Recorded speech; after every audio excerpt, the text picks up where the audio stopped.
Hey guys, before we start the video, I've got a quick update for you. Unfortunately, we're currently facing some issues with this channel. But don't worry, I've got a backup channel ready for you. From now on, all my new content will be uploaded there. The link is in the pinned comment and description. Please go there, subscribe, like the latest video, and comment, I'm here. It may seem like a small thing, but your support means a lot and will help me keep making better content for you.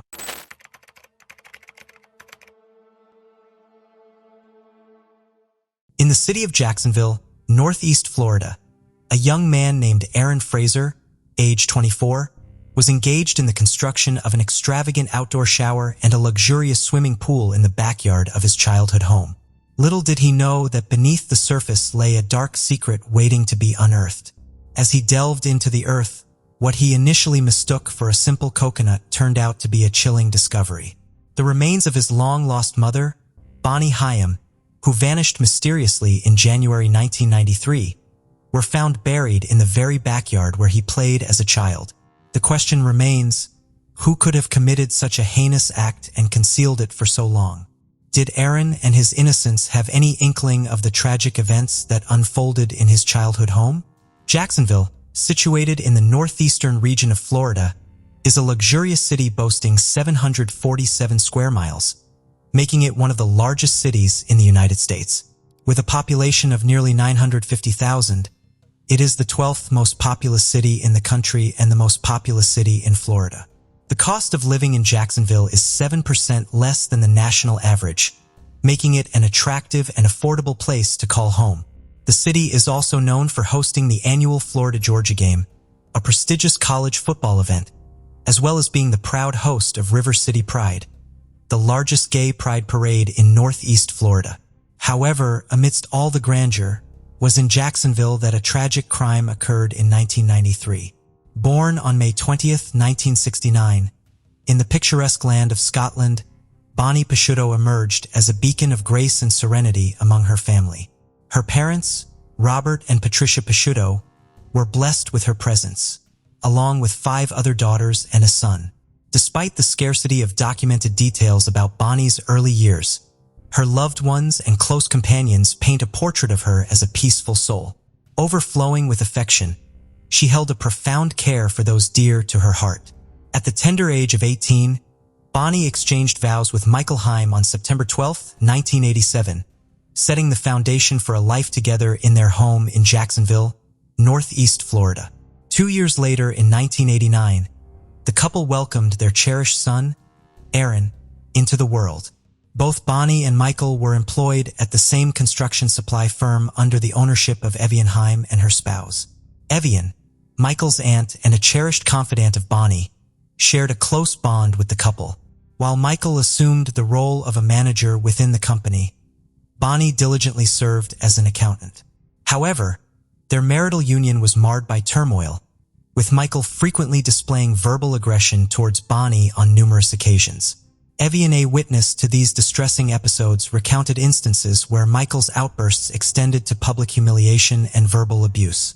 A particularly harrowing incident unfolded when Michael's aggression escalated to physical violence, resulting in him slamming a car door on Bonnie's hand during a heated argument in the workplace parking lot. She tearfully sought solace in Evian's comforting embrace. Bonnie confided in her sister, Liz Peake, about her desire to part ways with Michael and secure custody of Aaron. In a bid to realize this motive, Bonnie discreetly established a separate bank account to safeguard her financial independence.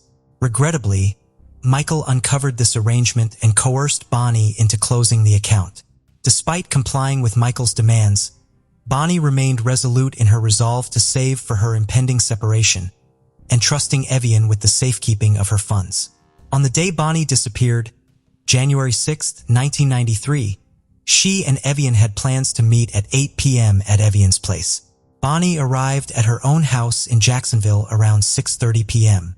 However, at 8:30 that evening, Bonnie called Evian to cancel their meeting due to an argument that had upset her. Despite Evian's offer to call her later, Bonnie assured her that she would do so in the morning. During the call, Evian noticed Bonnie was crying and very upset about the fight. Later that night, Bonnie allegedly left the house and never returned. Michael claimed he asked his mother, Carolyn Hyam, to watch Aaron while he searched for Bonnie on the same night. He was gone for about 45 minutes. Afterward, he returned home, waited until the next morning without involving the police, and then informed his employer that both he and Bonnie would be absent from work that day, as she had left the night before. The next morning, Bonnie's purse containing cash, credit cards, identification, and other items was discovered in a trash can behind the red roof in near Jacksonville by a maintenance worker. Michael reported Bonnie missing, stating she disappeared on January 6, 1993. Detective Robert Henson led the investigation into Bonnie Hyam's disappearance in 1993. The police found Bonnie's abandoned car near the Jacksonville airport, close to the Red Roof Inn.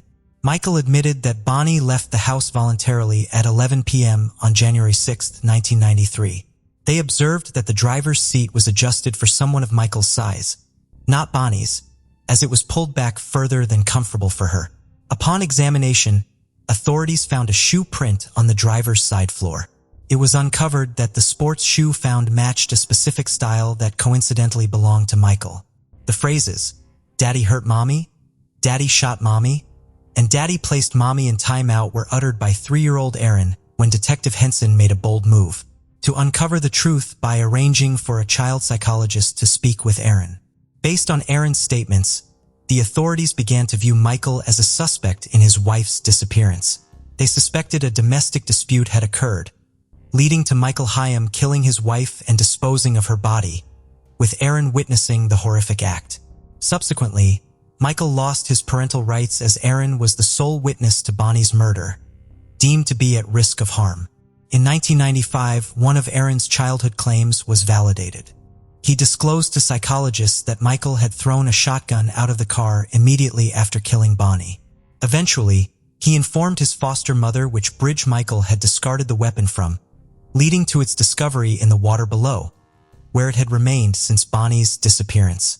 The shotgun matched one found at Michael's residence. Bonnie was declared legally deceased in 1999. Aaron's name was changed to Aaron Fraser after being adopted by his foster family. His foster mother attested that his recounting of events remained consistent over time. He persistently maintained to her and the authorities that Michael was responsible for Bonnie's murder.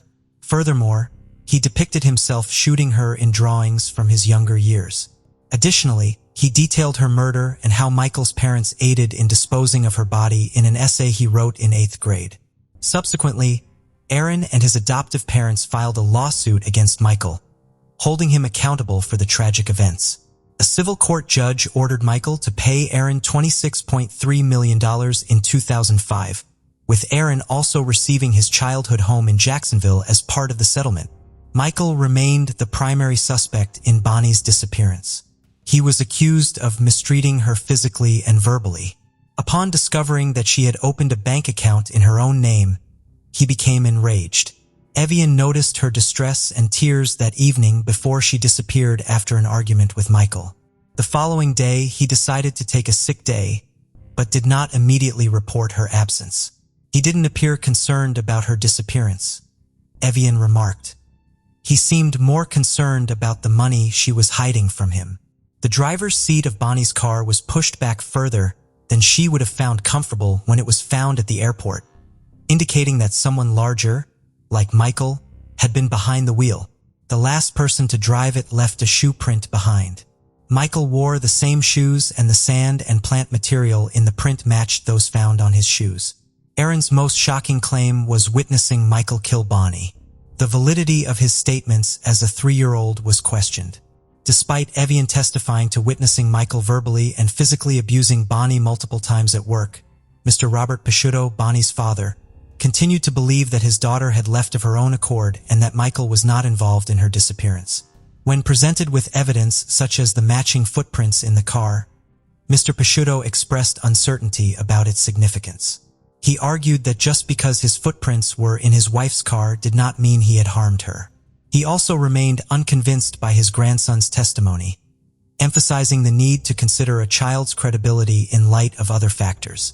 Throughout the course of 2 decades, Michael Hyam remained a mere suspect in the eyes of detectives. despite the claims made by Evian and Aaron that directly implicated him in the crime. The absence of a body and insufficient physical evidence hindered any charges from being brought against him, causing the case to grow cold. Aaron, who had once shared a home with Michael and Bonnie, eventually acquired the property as part of a settlement. Nearly 10 years later, while renovating the pool area with his brother-in-law in 2014, Aaron stumbled upon a shocking discovery: a human skull concealed within a large plastic bag. Alarmed, he immediately contacted Robert Hinson, the lead investigator and his therapist, believing the remains to be that of his own mother. The subsequent recovery of the remains, along with the discovery of a .22 caliber bullet casing, led to the conclusive identification of Bonnie Heim through DNA testing in August 2015. Following this revelation, Michael Heim, the prime suspect, was apprehended by authorities from North Carolina on August 24, 2015. Despite his arrest, Michael maintained his innocence and was initially granted bail. Since Bonnie's official declaration of death in 1999, Michael had been living off her life insurance.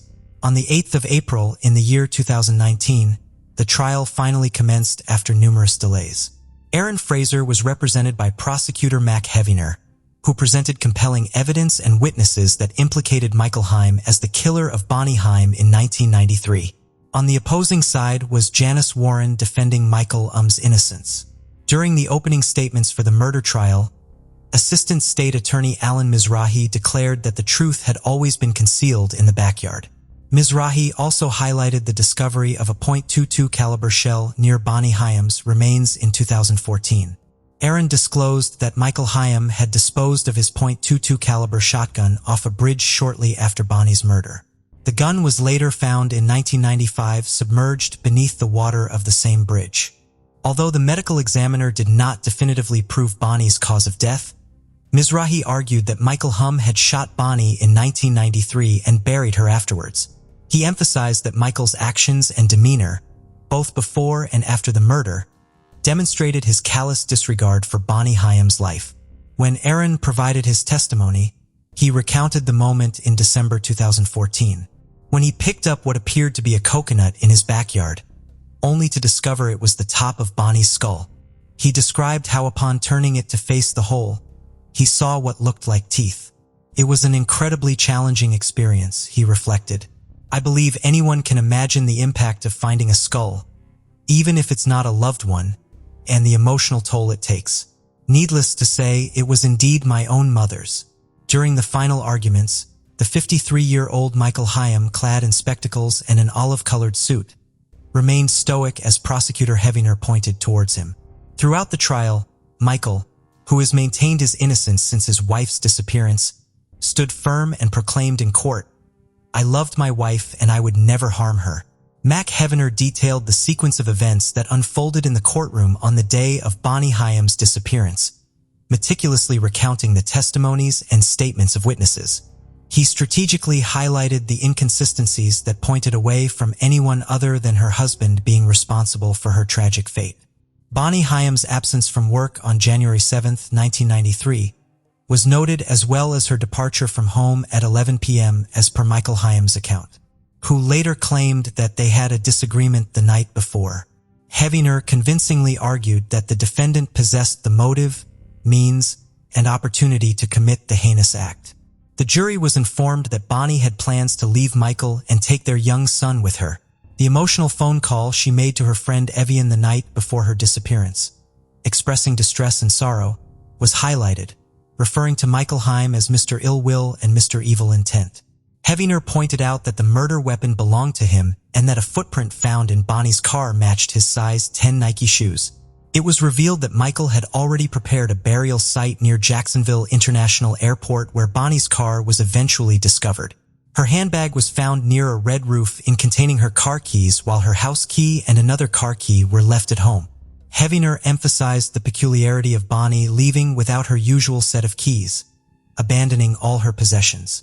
Despite Michael Heim's claims of innocence, his defense attorney Janice Warren argued that the state's case relied on unfounded insinuations and hypothetical scenarios.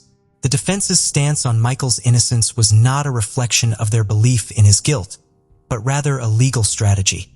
Upon careful examination of the Bonnie Ham case, numerous grounds for reasonable doubt may arise. Warren's claim of the prosecution fabricating evidence to secure a conviction was met with a reminder from Assistant State Attorney Alan Mizrahi that justice is imperative in light of the compelling facts of the case. The pursuit of justice for Bonnie Hyam lies in the hands of those seeking it on her behalf. In the courtroom, Michael Hyam expressed his love for Bonnie and shed light on her mental state on their final night together in 1993 before her disappearance. He mentioned that Bonnie may have been unhappy for a brief period leading up to that tragic night. Defense attorney Warren argued in his opening statement that the prosecution lacks sufficient evidence to prove Michael's guilt beyond a reasonable doubt. Despite Michael's plea to exclude Aaron's childhood statement from the trial, the judge decided to consider it due to its relevance, especially since Aaron's past claims had proven to be accurate. Evian Hyam, a close acquaintance of Bonnie and Michael, testified against Michael, alleging that he was abusive and controlling towards Bonnie and capable of committing the crime. Furthermore, 2 inmates claim that Michael confessed to killing his wife while incarcerated in 2015. During the trial, one of the inmates disclosed that Michael confessed to strangling his wife to death and then burying her in the backyard. In addition to this testimony, 2 crucial pieces of evidence directly implicated Michael as the perpetrator. Footprints on the car seat matching Michael's shoes found in Hyam's family home and a .22 caliber shell that matched Michael's gun. The jury was presented with testimony on aggravating circumstances that could lead to a harsher sentence for Hyam, such as whether the crime was committed in front of a family member, if evidence was tampered with, if it was carried out in a heinous manner, and if it caused great emotional distress to the victim's family. The judge determined that the crime was not committed in a cruel manner, but did agree on 3 of the aggravating circumstances. Based on the evidence and witness testimonies, the jury convicted Michael of second-degree murder on April 12th. He was sentenced to life in prison on May 21, 2019. On the 28th of April, 1997, Thousand Oaks, California was recognized as one of the safest cities in the United States by the Federal Bureau of Investigation. It was a haven in America until 10:20 a.m. that day. That moment marked a tragic turn for Thousand Oaks and Los Angeles County. At Western Financial Bank that Monday, there were a manager and 3 tellers present. There was no security guard, no locked front door, and no plexiglass for protection or separation of employees. The tellers were vulnerable when 2 armed men entered. Disguised as construction workers with nylon stockings over their faces and reflective vests to divert attention, the robbers herded all the employees to the back room in front of the safe. Bank teller Monica Leach was instructed to open the safe, which tragically led to her untimely demise. Despite complying with the robbers' demands, Monica was inexplicably shot in the back of the head by one of the men. She was the sole victim of the incident, losing her life on the floor of the vault room. To the robbers, her life was deemed worth only a few $1,000s as they made off with $9,000. Following this heinous act, local banks and donors raised a reward of $160,000 for information leading to the capture of the suspects. Despite surveillance footage and witness descriptions aiding in the creation of composite sketches, as well as the recovery of the getaway car, no arrests were made. The case unfortunately went cold. In 2021, Monica's husband, Floyd Leach, publicly addressed the crime. At the time of the incident in 1997, Floyd was 43 years old. He reminisced about Thousand Oaks being a place where doors remained unlocked, place where he had spent most of his life and where he had met his late wife, Monica. Floyd shared that he and Monica had met at church and their love had flourished over the years, with Monica dedicating 2 decades to a career in banking. After marrying Floyd to be closer to home, she made the decision to transfer to Western Financial Bank. Floyd expressed his thoughts on the crime in a poignant manner. It wasn't a mere video game that you could simply reset and restore everything to its former state. She was a real individual. She possessed a deep capacity for love and cherished her family and children. I firmly believe that those who commit wrongful acts must be held accountable for their actions. Apprehending those individuals would signify the closing of a chapter in my life. Not erasing the memories, but putting an end to the uncertainty surrounding their whereabouts and current activities, Floyd articulated. For years, investigators were convinced that the two individuals were affiliated with the Crips gang. To shed light on the rationale behind this belief, Dr. Jorha Leap, a distinguished professor at the University of California, Los Angeles, with 4 decades of experience working with gangs, was consulted. The Crips stand as one of the oldest gangs in the southwest Los Angeles region. Their origins are deeply rooted in this area. Surprisingly, their influence has extended globally. I have encountered Crips gang members from as far as Australia. It is crucial to note that while they are notorious for their involvement in criminal activities, they have also contributed to significant social initiatives. To comprehend the Crips is to grasp a multifaceted, intricate portrait of street organization that originated in Southern California. Leap elucidated. In South Los Angeles, the closure of nearby factories on Alameda Street led to a significant decrease in job opportunities and income. The aftermath of the factories shutting down in the 1970s resulted in thousands of people losing their jobs, and unfortunately, the area never managed to fully recover from this economic blow. Simultaneously, in the same decade, California voters passed Prop 13, a victory for homeowners that froze property tax increment but severely impacted essential programs funded by those taxes, such as school initiatives, law enforcement, and social services. The financial strain pushed many individuals towards joining gangs as a means to earn money. By the late 80s and early 90s, the Crips turned to drug trafficking to sustain themselves financially. However, the turning point came with the release of the movie Point Break, which provided a blueprint for aspiring criminals on how to successfully rob a bank. This sudden shift in criminal activity transformed Southern California into the bank robbery capital of the nation almost overnight. Captain Eric Bouchot from the Ventura County Sheriff's Department highlighted the abundance of banks in the region, particularly in easily accessible locations near freeways, making them prime targets for robberies. The disparity in security measures between frequently targeted branches and those located further away from major corridors contributed to the surge in bank heists. The 1990s saw Southern California resembling the lawless Wild West, with the Federal Bureau of Investigation estimating over 2,600 bank robberies at its peak in 1992, averaging 7 robberies per day. Gangs expanded their criminal operations beyond South Los Angeles, venturing into areas like Thousand Oaks. Captain Bouchot also delved into the specifics of Monica's case in 2021. In 2021, advancements in DNA technology raised hopes for a resolution in the case. Christina Tokatlian, a forensic scientist and local combined DNA administrator for Ventura County Sheriff's Office Forensic Service Bureau, detailed the process. On March 14, 2023, authorities disclosed the arrest of 55-year-old Kevin Ray James in connection with Monica's case. James, identified 5 days earlier on March 9th in San Bernardino, California, faced charges related to Monica's death. He was taken into custody and booked into Ventura County Jail. James was reported to have resided in the Los Angeles area during the incident and was known as a gang member. Despite this development, authorities emphasized that the second suspect involved in the robbery remains unidentified. A $30,000 Federal Bureau of Investigation reward for information on the individual is still active, along with a $100,000 reward from Crime Stoppers. During a news conference, Ventura County District Attorney Eric Nazarenko condemned the crime as senseless, unprovoked, and vicious. He highlighted Monica Leach's background, upbringing in the Somos community of Ventura County, graduation from Rio Mesa High School, and family ties to the banking industry. Described as a cherished wife, daughter, and mother of 4, Monica enjoyed needlepoint and morning walks. Dr. Rick Schwartzberg, a chiropractor with an office adjacent to the bank where Monica worked, recalled his interactions with her during her 2-month tenure. He recounted the day of the incident as initially appearing routine until witnessing a speeding figure outside his office. Despite the lack of noise, he was alerted to the situation when a teller informed him of Monica's shooting. He offered to try to help do cardiopulmonary resuscitation, but it became clear pretty quickly that things weren't improving.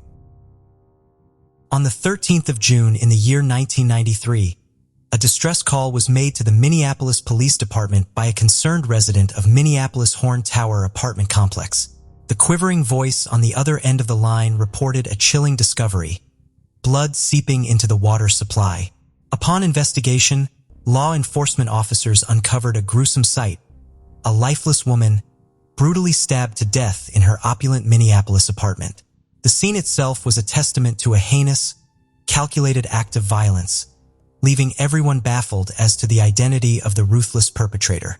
Who could have been the malevolent force behind this merciless attack on an unsuspecting woman in the sanctity of her own home? Perhaps a stranger lurking in the shadows, waiting for the perfect moment to strike. Today's case brings us to the vibrant city of Minneapolis, Minnesota, nestled in the southern region and proudly holding the title of the largest city in the state. Situated adjacent to St. Paul in the east, together they create the renowned Twin Cities metropolitan area, a luxurious 6-hour drive away from the bustling city of Chicago. Minneapolis is celebrated for its rich cultural tapestry, picturesque parkway system, and the chilling embrace of winter. Despite its reputation for safety, the city proved to be a dangerous place for our unfortunate victim, Jean Childs.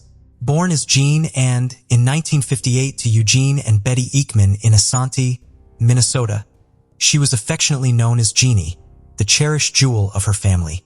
However, Jean's life took a tumultuous turn following the tragic death of her stepfather at the hands of her uncle, his business partner, in 1971. From that moment on, nothing was the same. Jana's path was fraught with emotional turmoil, leading her to drop out of school, run away from home repeatedly, and eventually leave her mother's care in her late teens. Struggling with drug addiction, she turned to sex work to support her habits. Relocating to Minneapolis from her hometown, found solace in marriage to Alfred Childs. Despite her troubled past, she was embraced by Alfred's family, reciprocating their love wholeheartedly. Though unable to bear children after a hysterectomy, Jean devoted herself to being a nurturing stepmother to Alfred's 3 children from previous relationships. Sadly, the marriage crumbled over time, prompting Jean to return to her former profession.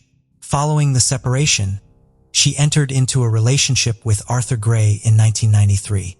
Residing in an apartment on the 21st floor of Horn Towers on Pillsbury Avenue in Minneapolis, leased by Arthur, rumors swirled that this was the same unit where Jean conducted her illicit services, with Arthur acting as her pimp. All seemed well for the couple until 1993. On the 13th of June in the year 1993, a concerned neighbor residing in the same luxurious apartment complex as Arthur and Jane made a chilling call to the authorities. The police were promptly dispatched to the scene after being informed of a disturbing water leakage tainted with blood in the neighbor's residence. Upon their arrival, the law enforcement officers swiftly identified the source of the blood, which led them to Arthur and John's apartment. As they entered the premises, a ghastly crime scene unfolded before their eyes. The floor was drenched in a macabre mixture of water and blood, while the bedroom window stood ajar with the screen missing. The shower was left running, yet unoccupied. The investigators discovered Jean's lifeless body wedged between the bed and the dresser, clad only in socks and bearing numerous stab wounds all over her body. The walls of the bedroom, living room, and bathroom were splattered with blood, indicating a prolonged and vicious attack that Jean endured before her tragic demise. A plethora of blood evidence was meticulously collected, including bedding, a towel, a washcloth, a red t-shirt, and a blood-soaked comforter, which shockingly bore traces of semen in addition to blood. However, the most chilling piece of evidence was a bloody footprint near the deceased woman's body. Following a thorough examination of the crime scene, Jean's body was transported to the esteemed medical examiner's office for a detailed autopsy. The autopsy report unveiled a harrowing total of 65 stab wounds inflicted across Jean's neck, chest, abdomen, back, hands, arms, and buttocks, indicating a brutal and merciless attack that continued even after her passing. One particularly forceful stab wound pierced through her heart, exposing her internal organs. Despite an abundance of genetic evidence at their disposal, the investigation seemed to be at a standstill, shrouded in mystery and intrigue. An unknown male profile was created from the DNA found at the scene of the crime, yet a search through the criminal database yielded no results. Jean, to her occupation, frequently welcomed strangers into her apartment, making it difficult for investigators to narrow down suspects. No witnesses stepped forward with any information. Regrettably, this case received minimal media coverage. With no concrete leads, the case quickly turned cold and remained so until 2015.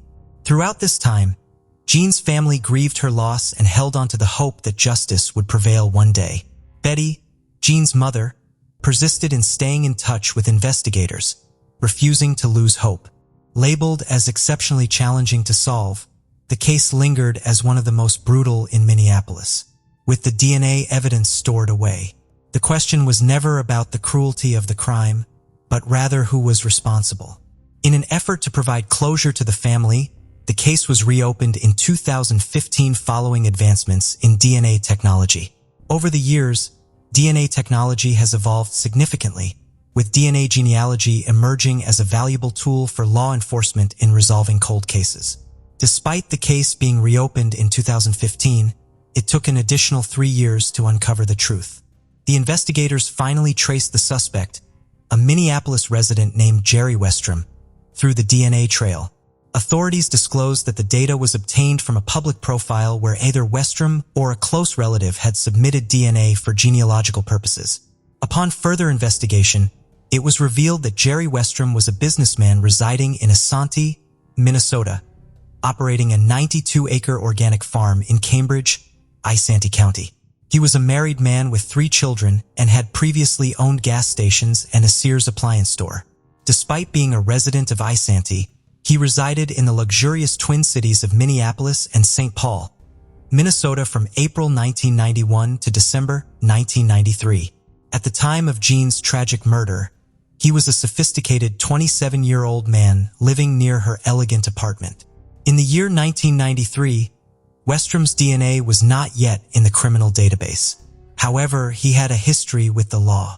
In 2004, he was convicted of carrying a pistol without a permit and driving while impaired in Isanti County, resulting in a sentence of 90 days and 6 months respectively. His legal troubles continued in 2011 and 2012 with convictions for driving while impaired. In 2015, he was convicted of a misdemeanor for attempting to engage in sex work in a public place in Stearns County, Minnesota, leading to a 20-day jail sentence. Fast forward to 2018, detectives identified him as a suspect through genetic genealogy testing, but needed more evidence to formally charge him. To obtain a DNA sample without his knowledge, detectives discreetly followed him. Their opportunity arose when Westrom carelessly discarded a used napkin after enjoying a hot dog at his daughter's hockey match. The DNA from the napkin was sent for testing, and when the results came back, it was a match to the DNA found at the crime scene of Jean's murder. Consequently, he was apprehended in February 2019. On February 14, 2019, Jerry Westrom was charged with second-degree murder in the 1993 stabbing of Jean Childs. The following day, he posted bail of $500,000. Subsequently, on June 25, 2020, he was indicted for first-degree premeditated murder for the same crime. A month later, on July 24, 2020, he pleaded not guilty to the charges. Westrom's trial commenced in August 2022, with the defense asserting that they had the wrong man and pointing to another suspect, Jean's former boyfriend, Arthur Gray. Arthur was known for his abusive behavior, and traces of his hair were discovered in the victim's hand. Despite his demise after many years, the prosecution presented a witness who claimed to have been with Arthur at a motorcycle event out of town when Jean was murdered. The prosecutors emphasized that not only did Westrom's DNA match that of the attacker, but his footprint also perfectly aligned with the bloody print found at the crime scene. This compelling evidence placed Westrom at the scene of the crime as Jana's assailant. The prosecution argued that the attack was carried out from one room to another, giving him ample opportunity to cease his actions. Yet he persisted, demonstrating clear intent to kill. Throughout the legal proceedings, Westrom's family stood by him. His wife revealed in a statement that they had to sell off all assets, including a century-old family farm, to cover his bail and defense costs. Following a brief deliberation, a jury convicted Jerry Westrom of first-degree premeditated murder and second-degree intentional murder of Jean Childs on August 25, 2022. On September 9, 2022, Judge Juan Hoyos sentenced the 56-year-old Westrom to life imprisonment, with a minimum of 30 years before parole eligibility. Family members and loved ones shared heartfelt memories of Jean and the profound impact her tragic death had on their lives. Jean's mother, Betty Ekman, expressed her enduring pain in court, lamenting the loss of her daughter in the years of anguish she endured. Jean's niece, who was just a child at the time of the murder, recounted memories of her aunt's funeral. Cindy, June's sister, conveyed a poignant message through a court statement. Amber Childs cherished her memories of Jean, whom she lost at a tender age of 4. Alfred Childs, now at the age of 84, articulated, "It transported me to the Twilight Zone. It was truly extraordinary. Nothing was the same after that. Everything had vanished. Only the breakthrough of DNA technology enabled the capture of the perpetrator responsible for this atrocious deed." After 3 decades of anticipation, Jean's family at last received retribution. However, this case prompts us to ponder how many murderers are lurking among us, concealed behind the facade of a law-abiding citizen. Julie Ann Gonzalez, a 21-year-old resident of Dripping Springs, Texas in 2010, was married to George Dela Cruz, but they were estranged and not living together. They were in the process of getting a divorce. Julie and George shared a young daughter named Layla, who was around 2 years old at the time. Julie was known for her hard work as a pharmacy technician, dedication to her studies, and the time she spent with her daughter. Her loved ones described her as a kind-hearted individual who took her motherly responsibilities seriously. On March 26, 2010, George claimed that Julie had dropped off their daughter with him, mentioning that she was going on a trip for a few days. However, Julie's family became concerned when she did not contact them as expected. By 11 p.m. that night, Julie's aunt and mother reported her missing to the Austin, Texas police.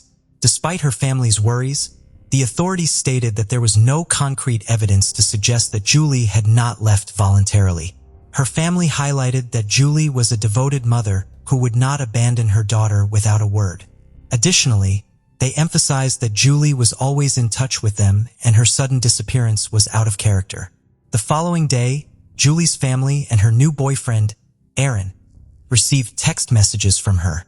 While her sister believed the messages were genuinely from Julie due to the use of her nickname, her aunt, mother, and boyfriend were skeptical. Aaron, in particular, had just received a message from Julie indicating that she was ending their relationship. Her mother was utterly astonished because she was aware that Julie was deeply infatuated with him. Julie, or someone pretending to be her, had shared a message on Facebook claiming she was feeling down, and had also posted on her MySpace page. On MySpace, Julie had penned that she had encountered a man named James in Colorado and was eager to begin a new chapter of her life there. Julie's aunt and mother were certain that these messages were not from Julie. She would never abandon her daughter and the writing style did not match hers. Aaron inquired about his middle name from Julie. The individual on the other end refused to engage in games and ceased communication with Julie's family members. Investigators were still uncertain whether she had left of her own accord or if there was foul play involved, but they did speak with George as he was the last person to see Julie alive. George simply mentioned that Julie had dropped off their daughter and then departed abruptly. Julie's family initiated their own search. Her aunt drove around South Austin and spotted Julie's new car in the Walgreens parking lot. She rushed inside and scoured the store for Julie, but she was nowhere to be seen. Alarmed by the situation, Julie's aunt contacted her mother. Together they checked Julie's trunk but found nothing. They did discover a paper bag in the back seat containing asthma medication for Julie's daughter. It was out of character for Julie not to provide such crucial medication for her own child. Julie's family inquired with a Walgreens employee if Julie had visited the store. After showing him a photo, he mentioned that she looked familiar. They also inquired about the car parked outside. He informed them that a young woman had entered the store, claiming to have car troubles. The police obtained surveillance footage from Walgreens. While there were several women resembling Julie, she herself was not captured on camera. Subsequently, Julie's family inundated the city with billboards, posters, and distributed t-shirts featuring Julie's image. The authorities scrutinized Julie's phone records and social media profiles. Both her phone and social media had fallen silent. There had been no activity since March 27, 2010, the day after she disappeared. Victoria de la Cruz, George's mother, urgently contacted the police, requesting their presence at her residence. She had discovered a sizable hole in the storage shed of their home. Victoria explained that she had begun digging but became frightened, prompting her to call the authorities. When detectives arrived, Victoria appeared disheveled and visibly shaken. The hole she reported bore a striking resemblance to a grave. George claimed it was merely an electrical trench, but investigators proceeded with digging, only to find no trace of Julie. Upon obtaining Julie's bank statements, the police discovered that George had used her card at Walmart and Best Buy on the day she vanished. At Best Buy, he purchased an Xbox Points card due to his gaming obsession, which was a contributing factor to his divorce from Julie. Victoria granted permission for a search of the house, where the police uncovered items from both stores and a receipt from Best Buy. Surveillance footage from both establishments showed George accompanied by his daughter. Wireless expert Jim Cook analyzed George's phone to track his movements on March 26, 2010, comparing them to Julie's phone. The phones moved in unison, indicating George had possession of Julie's phone. Furthermore, George accessed both his and Julie's MySpace accounts from the same IP address. The police also delved into George's Xbox activity, revealing his extensive gaming sessions lasting up to 15 hours a day. However, on March 26th, he refrained from playing for approximately 20 hours. The authorities suspected George of foul play in Julie's disappearance, yet they lacked substantial evidence to confirm her demise. Regrettably, the investigation grew cold, leaving Julie's family in a state of uncertainty for 3 long years, forced to share custody with George. Julie's mother persistently inquired about her daughter's return, to which George repeatedly assured her that it would happen someday. However, on September 13, 2013, George de la Cruz was apprehended and accused of ending Julian Gonzalez's life. Despite being offered a reduced sentence in exchange for cooperation, George adamantly denied any involvement, opting to plead not guilty. As the trial commenced in April 2015, George displayed no remorse, only nervousness. The prosecution, lacking Julie's body, aimed to convince the jury that she was beyond recovery. Although items like a knife, ammunition, and charred clothing were discovered in the de la Cruz's property, defense attorneys McCabe and Lauerman argued that the prosecution's case was riddled with inconsistencies and unanswered queries.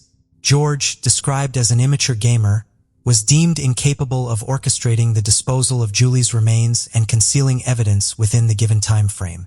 Ultimately, on April 22, 2015, George de la Cruz was convicted, prompting a moment of solace for Julie's grieving family. In October of 2016, George, who was 27 years old at the time, received a life sentence. Currently, he is serving his sentence at the Jim Ferguson Unit in unincorporated Madison County, Texas. He will have the opportunity for parole in 2043. Julie's family expressed their hope that George will eventually disclose Julie's whereabouts. They are eager for him to inform his daughter about the truth behind her mother's disappearance. In February 2023, a fire destroyed Julie's mother, Sandra Soto's house. Fortunately, Sandra and her family managed to escape unharmed thanks to their dog alerting them. Despite losing everything in the fire, a fundraiser was organized at Jack's Roadhouse in San Marcos to assist the family. The event included homemade barbecue and live music. The family found solace in the unexpected support they received from strangers as they navigated through this challenging time. Samantha, Julie's sister, remarked, "We have faced numerous hardships and initially I felt overwhelmed by this latest news. However, today's events demonstrate the enduring love and backing from not only our relatives and friends, but also individuals who are familiar with my sister, Julie, and Gonzalez's story. It reassures us that our family and her story are not forgotten." Rochester, New York, July 2016. In the small, sleepy village of Pittsford lived the Rideout family, 50-year-old IT specialist and programmer Craig, his wife Laura, and their 7 children. The eldest was Colin, followed by Andrew, Alexander, Elizabeth, Julia, Patrick and Madeline Craig had met and married Laura in 1993, and they couldn't wait to start a family of their own, having their first baby just a short while later and being extremely close to his sister Robin and her children. Everyone said that family was all that mattered to Craig. He was well known in his community, often working with youth groups, organizing charity events, and in his spare time he loved gaming. Though a big and bustling family had always been a dream of Craig's, this undoubtedly came with financial issues, and he often was away due to his long working hours. Robin said that Laura didn't really seem to worry as much as Craig about money, but things got more stressful when bankruptcy conversations started happening, and the family were forced to move house and downsize. Laura had openly not been happy for a while, and a wedge had started forming between her and Craig and her in-laws. Laura and some of the kids soon stopped showing up for holiday dinners at Craig's family, and when Robin said, "Are you guys coming?" one of the children would often respond with, "Oh, Mom's not feeling well." But then another kid would say, "That's not true, Mom didn't want to come." Laura presented Craig with divorce papers in 2014, and sometime during this period she got close to and moved in with a family friend, Paul Tucci, known as PJ. Paul's wife Jennifer had sadly passed away around the same time as Craig and Laura split. Paul and Craig actually went back as far as college, and their children had grown up together, almost into one big family. Paul was even godfather to Colin. Craig wanted Laura to be happy and loved his old friend dearly. So he was putting on a brave face, but deep down he was finding it tough seeing them together. With a pending divorce and custody issues now happening, his stresses were mounting. Craig was eventually awarded primary custody of Patrick and Madeline, and Elizabeth and Julia would also live with him. His three oldest children, Andrew, Colin, and Alex, who were over the age of 18, could live where they wanted, with Colin and Alex staying with Laura and Paul. Craig was now trying to rebuild bridges with the older children as well as his ex-wife. The relationships, especially with Alex and Colin, seemed to be going south for reasons he just couldn't understand. Alex had put a post out on Facebook calling his dad a coward and emotionally abusive. Robin had seen the post and immediately called Craig. This was so out of left field. Robin said her brother was devoted to his kids and would never intentionally hurt them. She wanted to respond to Alex and defend Craig, but Craig said to leave it. He didn't want to create a public scene. On July 13, 2016, Craig was woken up by an intruder in his bedroom. Someone dressed all in black had burst in, plucked a hair from his arm, stole his BlackBerry, and ran off. Craig found his keys in a plant pot outside. Craig told police he thought the person in his house was possibly his son, Colin, playing some sort of weird prank. But when an email from Colin came in, it was clear there was no joking around here. His oldest son leveraged more heavy accusations against Craig, and the email was cutting. He called him Craig, not Dad, accused him of dragging out the divorce to hurt his mother, faking the break-in at his home, and blaming his children for what he called heinous deeds. At this point, Craig, already frustrated with Laura's attempts to turn everyone against him, was firm with Colin. He asked why he couldn't just reach out to him instead of ignoring him for months, then launching an attack via email. And as for the divorce and custody, Craig knew exactly what was going on in the courts. He had even complained to his attorney that Laura had misscheduled pickups, showing up without notice, changing plans, and missing picking the children up from school. One day, Laura had even left all of the children on Craig's doorstep without telling him. Robin also said that if Craig was abusive, there was no way he would have been awarded custody. Safe to say, Craig was dealing with a lot and was leaning on his sister now more than ever. He would go to her for advice about everything and anything, and they were in contact almost hourly. But on the morning of July 19, 2016, the prompt contact and swift replies were non-existent. Robin was not able to get through to Craig either on his work or personal phone. She called his work but was told he had sent an email the night before saying his daughter was sick and he wouldn't be contactable. Robin drove straight to his house. His minivan was missing, and as she walked towards the door, she saw a figure through the window. It was Laura. Laura said she came over to look for Craig as the children said he wasn't there when they woke up. She had stayed to clean the kitchen as there was a funny smell. Robin nervously took a quick look around the house and saw his shoes neatly lined up. his jacket on the door and his belongings still there. Unable to put her panic aside anymore, she called 911. The police obtained a search warrant and a missing persons report was filed. Laura, along with Craig's two youngest children, Madeline and Patrick, spoke to the officers. Nothing seemed disturbed. No expensive items were missing. There were no smashed windows or signs of a forced entry. Inside the basement, things were a little more messy than upstairs, but as it was only used for storage, this wasn't that weird. However, as they looked closer, they saw red spots on some of the boxes, and inside a bin bag there was a handmade garrote covered in blood. Some bags contained leatherwork gloves which looked stained with blood, and a spray of luminol found blood not only on the floor but on the walls too. Blood did not look like it had been there long at all.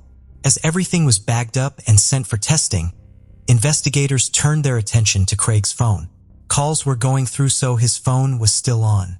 This meant that getting data from his phone provider and finding the last known location would be a lot easier. It showed the phone as being about 50 miles away from his house. And in this exact spot, all those miles away, little did anyone realize another investigation was underway. At 7:53 that morning, the police had received a call. They found a shovel by the roadside and there was a trail of blood too. They followed it over to some brown tarp, and when they walked around the back, they saw a foot poking out. Police and paramedics arrived, but it was clear that nothing could be done, and it did not take long for them to identify the deceased male. Investigators suddenly heard a phone buzzing. It was coming from under the tarp. The caller ID was Robin Drew, Craig's sister. They had to wait for an official identification, but it was pretty clear. It was Craig. The medical examiner said he had suffered severe blunt force trauma to the head and neck and facial fractures. There was a deep indentation of the skin all the way around the neck, which showed a device was used to strangle him. A strong acid had been poured onto his body to try and make him unidentifiable. It was so powerful it had eaten through his clothes and even exposed bone in some places. Found in the tarp were white bottle caps, potentially the caps from the bottles containing the acid. They did not believe he had been killed there. The murder scene was likely his basement, and then his killer or killers had moved him here. Later that evening, as Robin was still at Craig's house, and Paul showed up with the two youngest children, Laura told the detective they were dropping the children off as per their arrangements. And had they found Craig? She admitted she'd been at the house earlier that day cleaning, but she and Paul had no idea where Craig was and was hoping he had returned home from wherever he'd been. Robin told the police that her brother had a camera in the house, which they had found disguised as a digital alarm clock in the kitchen, and it was pointing directly at the main walkway in the house. If anyone was to enter or leave Craig's home, they should have been caught. But there was nothing even remotely concerning on the footage. It showed the family going about their day, cooking and going to school, but nothing more than that. It seemed that once the memory was full, it did not rewrite itself, it simply stopped recording. So sadly, they didn't have anything around the time they believed Craig had been killed. Such a positive lead had just reached a dead end. The search continued. With the murder scene in one county and his body in another, investigators had a lot of ground to cover. But only a day later, on July 21st, investigators were alerted to a location, chillingly called Devil's Bathtub, in Mendham Pond Park. A local dog walker had raised the alarm when she had spotted two people acting suspiciously, throwing rubbish bags out of their car and into the pond. The officers apprehended them. It was none other than Colin Rideout and Alex Rideout. At this point, only Robin knew that her brother was dead. It was as good as confirmed, but not until the dental records came back. Colin told the detectives he was worried about his father, hoping he was found safe and well, and Alex was claiming he had no idea what was in the bags. Colin then admitted that his mom had asked them to dump everything. Before long, Alex actually planted them at their dad's house, admitting he had seen blood in the basement. Bags contained paper towels covered in blood, bloody clothing and shoes, and 4 bottles of very strong drain cleaner matching the ones found with his body. Investigators had the idea to go to get the brothers some food and a drink, so they went to a local fast food chain with the intentions of taking the straws they used to obtain the DNA. After this, Alex and Colin were both arrested for tampering with evidence, but the police knew there was more to it. They then headed straight to Paul and Laura's house to place them under arrest too. Laura was shocked and the police said to her, "You must have been expecting this." She coolly replied, "If I was expecting this, I would have put on some makeup before grabbing some heels to wear to the station." She seemed very confident that she would be returning home. A look around the couple's house found that she had a spare fob to Craig's car and some blue tape that was used to make the homemade garrote that they believed was used to strangle Craig. However, at this point, the four could only be arrested for tampering with evidence. They were eventually let out on bail. A few days later, it came as no surprise when the medical examiner officially confirmed it was definitely Craig's body. With the four suspects out on bail, the police needed to connect everyone to the place where Craig's body had been dumped, and they had been pulling cameras from the main roads between the two counties. Investigators looked at the cell phone data again, which highlighted a rough view locations of where his phone had been. Using that information, they were able to plot out a route from Craig's house to the location his body was found in, and request all footage on said route. They knew his phone had left home at roughly 3 a.m. on the morning of July 19th, when his body was being moved and traffic would have been light, so spotting cars was much easier. They came across some footage from a hotel about halfway between the two locations. They captured two vehicles speeding through the frame very close to each other linked to Craig's moving phone. The footage at night was unclear, so they could not make out any identifiable features of the passing vehicles.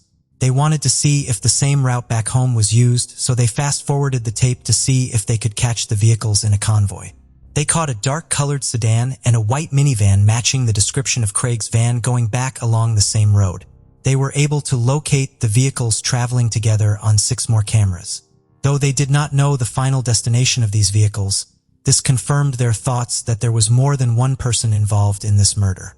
Craig's van was eventually found in a parking lot of the local Park and Ride, but with no cameras covering this spot, they couldn't tell who parked it. Using card transactions, investigators were led to a Walmart. The Rideouts and Paul had made 3 trips to Walmart in the 24 hours around Craig's death. First, they saw a sedan pull up, and a male got out of the back seat and went into the store. They identified him as Colin. He was captured purchasing the shovel along with 4 pairs of work gloves. He exited and returned to the same car, but extra enhancements on another camera showed at least 3 other people in the vehicle, but it was just too hard to see them clearly. Using more receipts and car data, another transaction at the same Walmart was located for the drain cleaner. It showed Laura, Colin, and one of her daughters in the store. Colin then purchased the cleaner, the brown tarp that had been used to wrap up Craig's body, more drain cleaner, the bungee cord used to make the murder weapon. And a bottle of Coke had also been purchased at another Walmart on the 19th of July at 9 p.m., just a few hours before they believed Craig was killed. Laura Rideout was seen entering, but this time with Paul Tucci. The police started to test the DNA on the uncovered items. The clothes found in the bags at the pond matched the clothes worn by Colin when he was seen purchasing the shovel. And Alex's DNA was found on the items in the basement of Craig's home as well. The trousers Laura was seen wearing when purchasing the brown tarp were also in the bags, and her DNA was also found on a bottle of Diet Coke in Craig's basement. Paul Tucci's clothes that he was seen wearing in the Walmart footage were never located. However, his DNA was found on things inside the bag in the pond.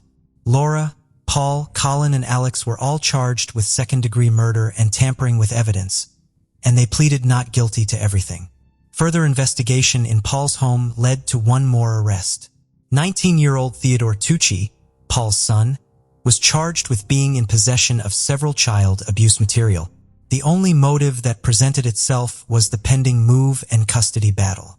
Detectives believed that Laura had done everything she could to try and turn her children against Craig. Laura and Paul had already taken out a lease on a place in North Carolina just 3 weeks before Craig was killed, and when Laura said she wanted her children to go with them, Craig said no way. This set the plan in motion.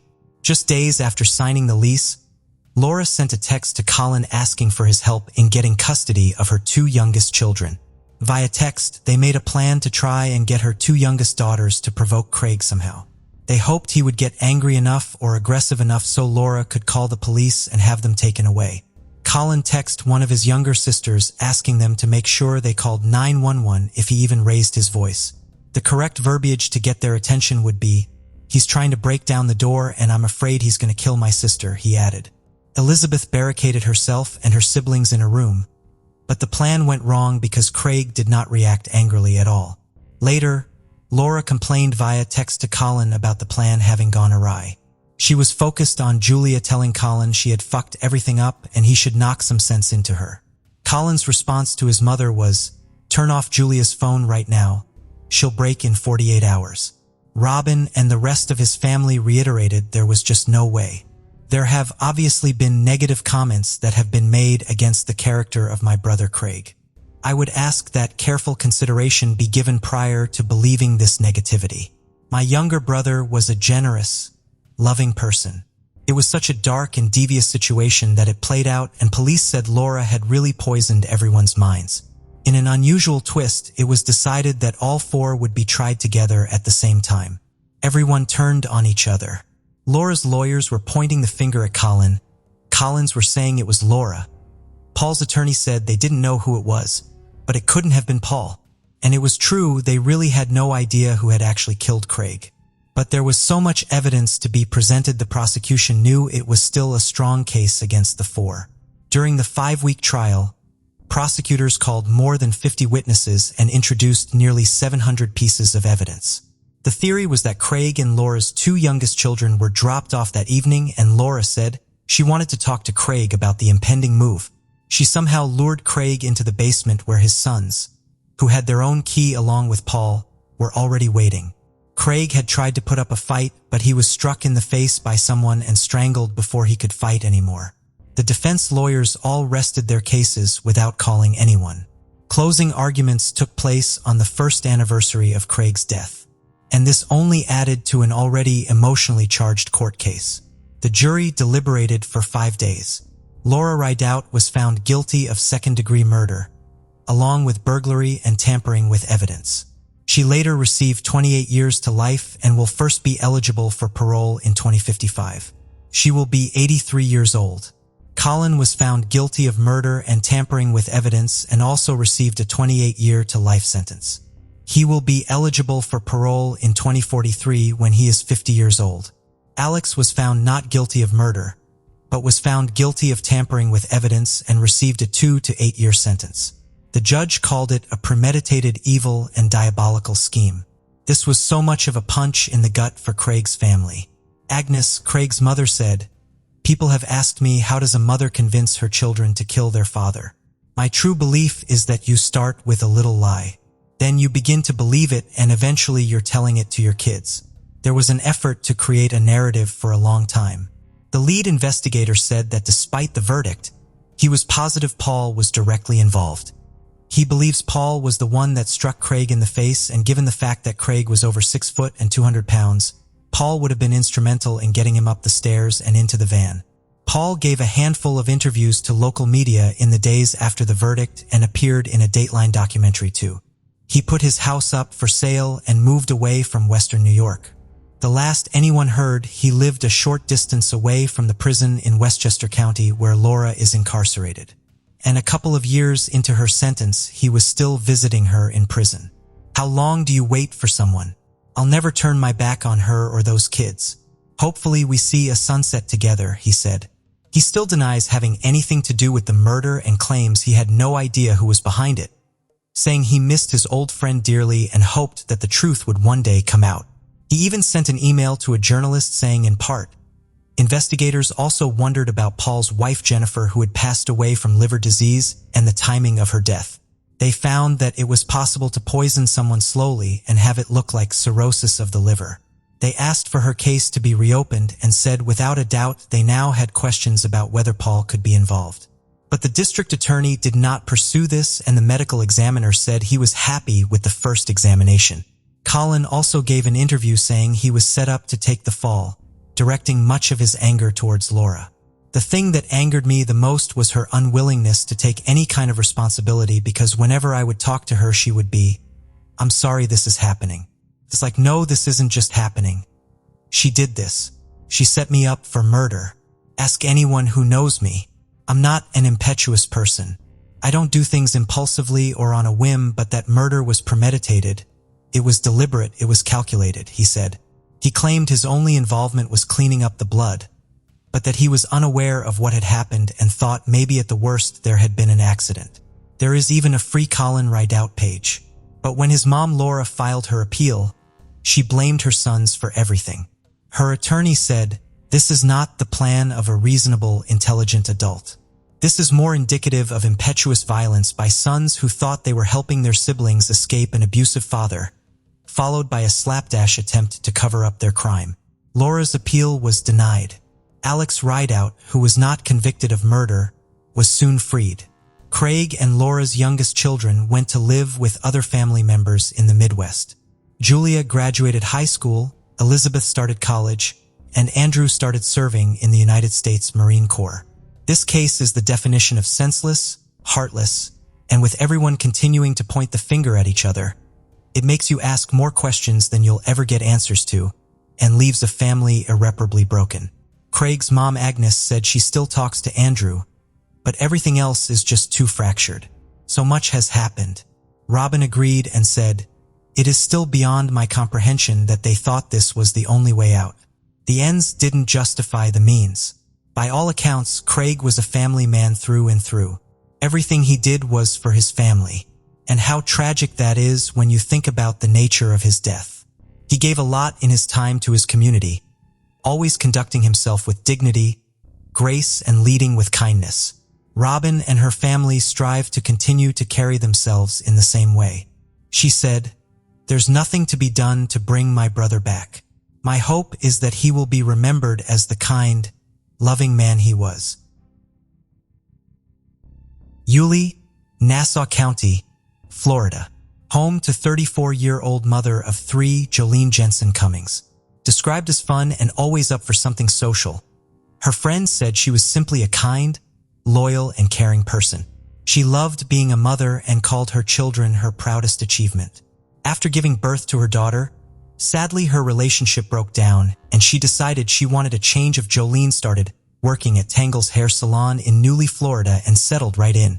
The regulars loved her and her boss Jim said she was great with clients. She could talk to anyone. She then met her husband Jason Cummings and the pair had 2 boys. Her life was suddenly busier than ever. But in 2017, she and her husband Jason had agreed to part ways and separate, working on a custody plan together. She briefly had a relationship with a man who was also called Jason, but that too had come to an end after a string of arguments. Her friends said it was a shame. She was a great person, and sadly her relationships just weren't working out. But Jolene took everything in her stride. She was now focused on her children and career. She was looking for a fresh start and new beginnings. May 12, 2018, was business as usual for Jolene as she headed into a fully booked day at Tangle's. She was already looking forward to clocking off at 5 p.m. and getting ready for the next day. Not only was it her birthday, it coincided with Mother's Day too, and she was ready to spend all day with her children and catch up with everyone's birthday wishes. She and her children would spend the day making a gift for her own mom and having a real family day. The following morning, however, she was supposed to meet with her ex-husband to get their children, but she never turned up. Saturday was her busiest day. She was back to back, and maybe she just overslept, but a day later with still no word from Jolene and reported her missing. Her car was also missing, her bank records showed no activity, and her phone was just going to voicemail. Her boss Jim said that Jolene loved her kids more than anything, and there wasn't a chance she would have disappeared without something being really wrong. The first 2 people they wanted to speak to were her ex-husband Jason C. and her on-off boyfriend Jason G. Jason C. was very worried and cooperative, and he came down to the station right away. He said even if things had been testing for them as they navigated the split, his family was his priority and he respected her a lot. He had concerns about Jason G. calling him a junkie and saying he had heard bad things about the company he kept. He told police they could search whatever they wanted, his house, his phone, his car. He had absolutely nothing to hide. With a strong alibi and a look around his place, they were confident he was not involved. When it came to locating Jason G., however, this was more difficult. One of Jolene's neighbors said that on May 9th, just 3 days before she went missing, she had heard things smashing and Jolene shouting at her kids to shut the bedroom door. Alarm bells had gone off and she called the police. But once Jason G heard the officers coming, he bolted. This was a big lead, and they realized he was actually wanted on an outstanding warrant anyway. Finally, deputies found Jason G hiding under some cardboard boxes inside a house, and he was arrested for probation violations. He admitted they were involved in an argument after he showed up and invited asking to stay. When she told him no, he got aggressive and started slamming things. Police commented on the scratches and marks on his arm, but he said they had come from playing with his dog. He said he would let them search what they wanted and he would take a polygraph as well. However, he had now lost his phone and couldn't tell them where he'd been over the last few days and therefore could not give them an alibi. When police pointed out how this all looked to them, he said he wanted a lawyer. He was named as a person of interest in her disappearance. Frustratingly, tips were few and far between, with only a few coming in and none that led to anything. There were just so many gaps in this story. But on May 16th, investigators got their first break when they found Jolene's Ford SUV parked in a Home Depot parking lot about 2 miles away from her salon. Security footage from the area showed it being parked up at 1:15 a.m., several hours after Jolene would have finished her shift. Once the car was parked up, a figure dressed all in black ran away. Following the shadowy figure from camera to camera, they finally got a very clear image. A woman in all black had walked into a gas station a few minutes later where she asked to borrow her phone to call for a cab. She only stayed for a few minutes before leaving. It was obvious that she had been driving Jolene's car. So why park it up and leave if the intent was to steal it? The person that served her that night told the detectives it was one of the strangest conversations he'd ever had. She had spent a lot of time talking about what meth does to your body and sharing details about her night drinking with people. She talked and talked and talked before jumping into her cab. While investigators continued to look into these cameras, a thorough look over the salon painted a very bleak picture. There were huge pools of blood everywhere, and even though there had been an attempt to clean it up, there was no hiding this from the luminol. There was no other conclusion they could draw. Jolene was now dead, and she had been killed in this salon. They were now happy to rule out Jason G as well and a random break-in because it just didn't make any sense. The manager of the salon showed the police the work schedule, and the last person to have been working with Jolene was another stylist called Jennifer Sibbett. When investigators arrived to speak with Jennifer, she wasn't there, despite being set to open that day. Jim called Jennifer just as she was pulling into the parking lot. She took one look at the police and drove back out. She then told Jim she was quitting. They'd never see her again, and she wanted her final paycheck. Detectives showed everyone in the cell on the CCTV footage from the gas station, and without missing a beat, they said absolutely it was Jennifer. Except she did have different hair. Jim gave them her address, but the address didn't even exist, and they had no idea where Jennifer now was. She was returning no phone calls, was the last person to see Jolene, was giving out fake addresses, and had been seen parking Jolene's car. Jennifer Sibbett had only been at the salon for just over a month and kept to herself by all accounts. She was new to the area and no one really knew anything about her. Jennifer, for some reason, definitely didn't like Jolene. One client said that as Jolene was washing her hair, Jennifer inserted herself into their conversation and was incredibly nasty to her for no reason. Other colleagues saw this bully-like behavior a lot, and it seemed the new girl was bothering everyone. One of Jolene's colleagues called Jennifer crazy and said she put everyone on edge. Her behavior and constantly changing appearances made her mind go to weird places. I felt like she killed somebody and she's on the run, she said. Put simply, this was a small-town family-oriented salon and Jennifer did not fit in, nor did she want to. The former boss said she was definitely over the top with a lot of quirks. She once ate a pound of beef using her bare hands and ended up storming out, never to return, all over some sliced lemons. Before she was at Tangles, she worked at another salon, and coworkers there said they too often felt uncomfortable working with her. She was paranoid, had severe mood swings, and they knew she got the job using false information, which unnerved everyone. And just a couple of days before she went missing, Jolene had been overheard saying to Jennifer, "Go away, I don't like you. You're crazy, you're fake." Jolene sent another friend a text about Jennifer saying, "She is really just smart-mouthing towards everyone. I'm trying to avoid her and she's being real negative. There's something a little off about her. I can't put my finger on it." After placing a BOLO or be on the lookout for Jennifer's car, they finally tracked her down. She was miles away, sleeping rough in her car in a gas station. She had injuries to her face and body that looked consistent with being in a fight. They were able to arrest her on an auto theft charge. But there was more to it. Everyone's eyes were on Jennifer Sibbett. Except they realized they weren't talking to Jennifer Sibbett. They were actually talking to Kimberly Kessler, and she had been reported missing herself back in 2004 in Butler County by her mother. She was very self-assured, bordering on arrogant, loved to talk about herself, and had an answer for everything. They asked her why she had left town and changed her name, and Kimberly said it was to stop her ex from finding her. She had settled on the name Jennifer Sibbett after reading it on a tombstone. Jennifer was actually a little girl that had been killed in a car accident. As odd as this story already was, this was far from her only name change. Kimberly Kessler actually had 25 different aliases, 5 driver's licenses across 33 cities in 14 states, alongside fake social security numbers. She would drastically change her appearance too, wearing different wigs and cutting and dyeing her hair, before moving away and starting somewhere new. She said she had no idea where Jolene could be and didn't even admit to stealing her car, despite the cameras showing she quite clearly did. At one point, she randomly accused Jolene of being a meth addict, something which everyone said was absolutely ridiculous. But just as they thought they might be getting somewhere, as soon as they turned the pressure up, Kimberly wanted a lawyer. But this was not a problem for the police, as more CCTV was starting to fill in the gaps. Near the bins around the back of the salon, she was seen throwing bags in on the day Jolene vanished. They wanted to find out exactly where the trucks had taken the bins once they had been emptied, and it led them to a huge landfill with almost 4 million pounds of trash. Their hearts sank. This was simply going to be an impossible task. In the trees near the bins, they found the lid to a large plastic container, and when they finally got Kimberly's real address and a storage unit that she had recently rented, they were shocked at just how much they had found.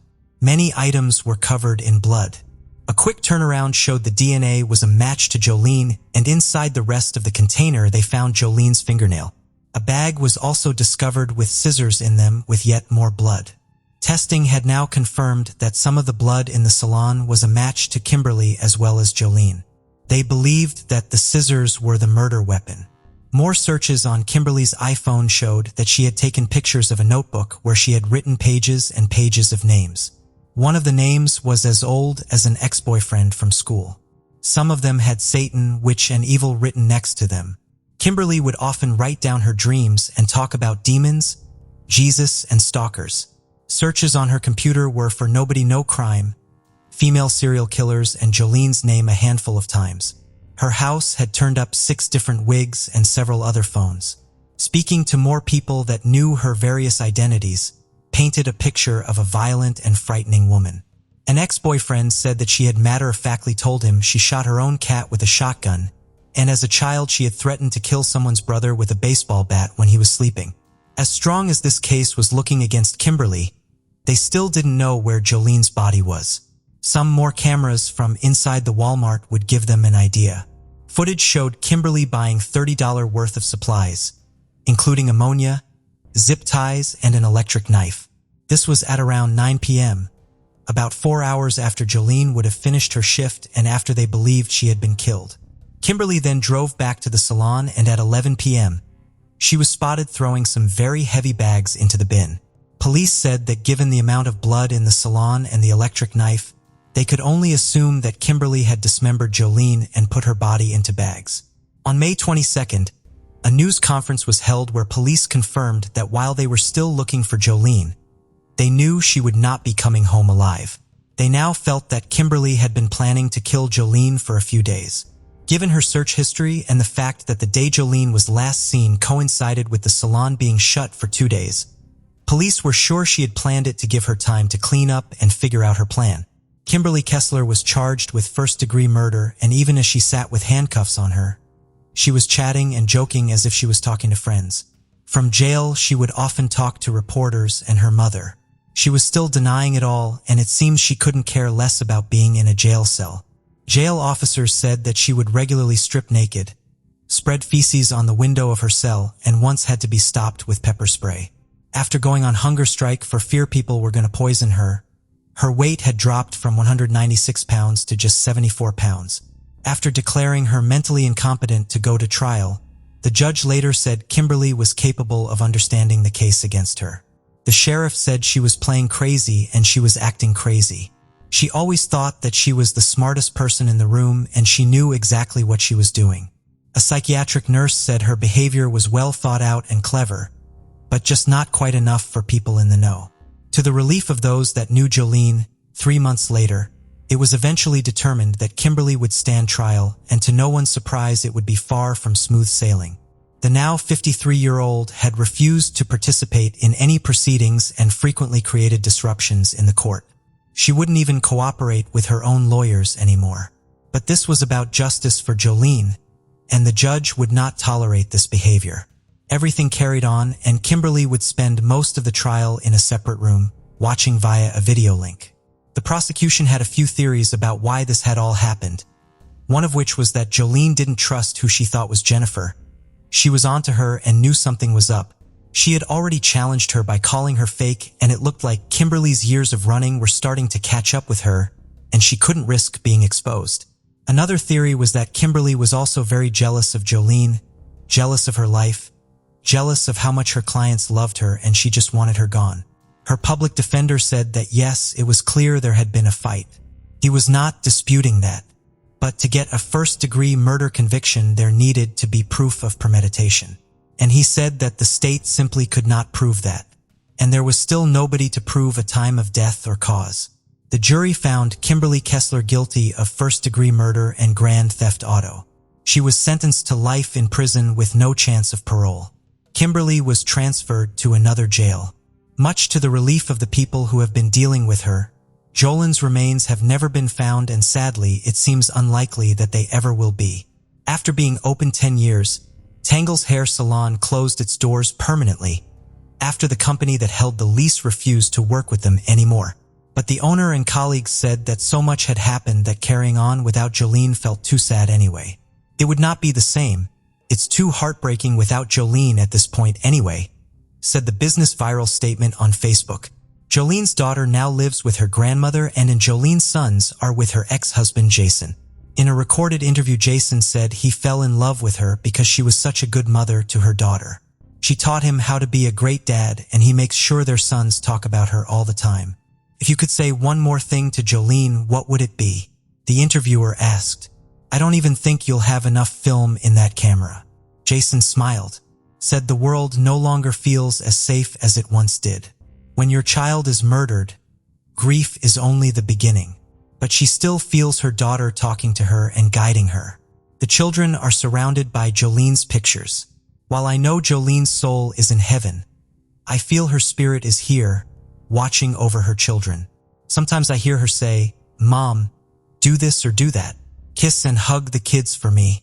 It brings a smile to my face and tears to my eyes. 21-year-old Caitlin Markham lived in Fairfield, Indiana.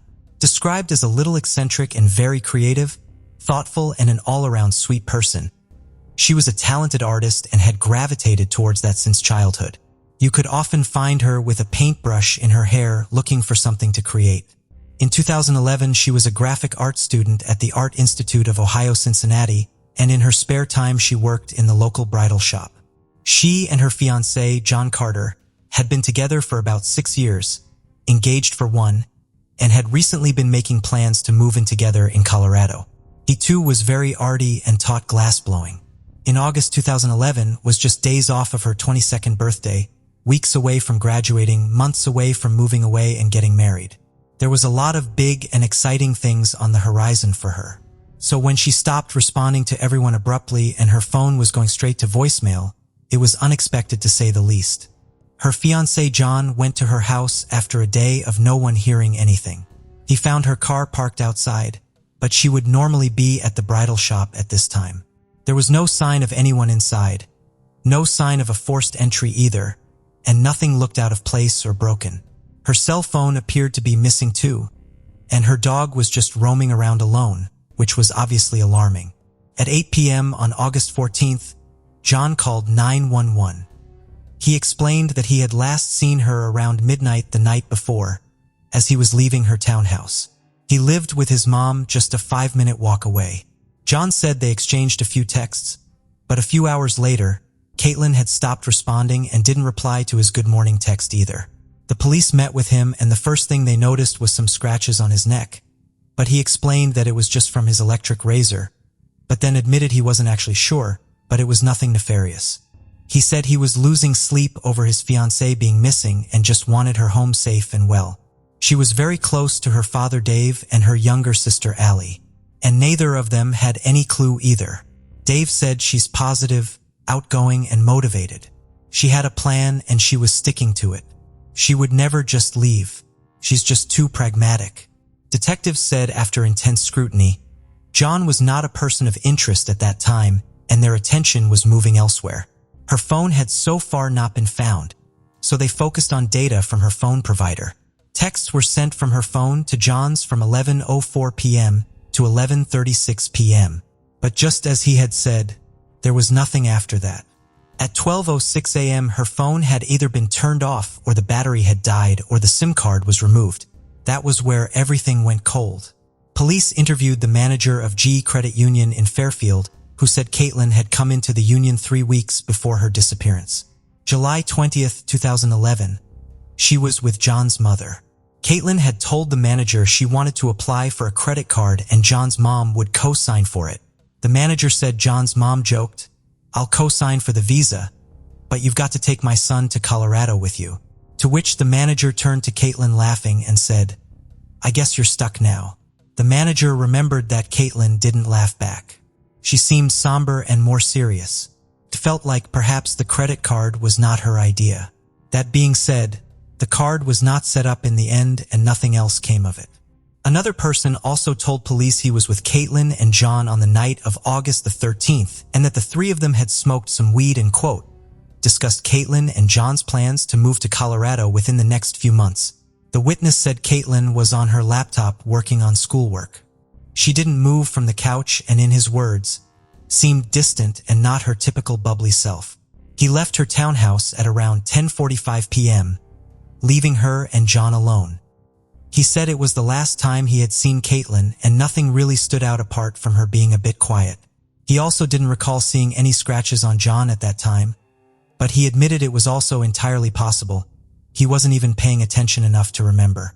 Polygraph tests are of course not admissible and cannot be used in court, but the witness did offer to take one which indicated he gave truthful responses. In the overnight hours between August 13th and August 14th, a couple of teenagers who had snuck out told police they had seen 2 cars driving from the direction of Caitlin's house with their headlights off, but they seemed to be the only people to have seen anything, and apart from that, the police really had nothing to go off. Before long, Caitlin's case was national news. The case had really shocked Fairfield. It was a community of about just over 40,000 residents and violent crime was very rare. Vigils, rallies, TV appeals and volunteers were out all hours of the day and night. It was a huge search and a huge mystery. Even a national mounted search group from Texas conducted dozens of searches, combing through the local parks, waterways, old train tracks, and areas in neighboring counties. Caitlin's family were making every plea they could and were regular faces in the local media, as was her fiancé John.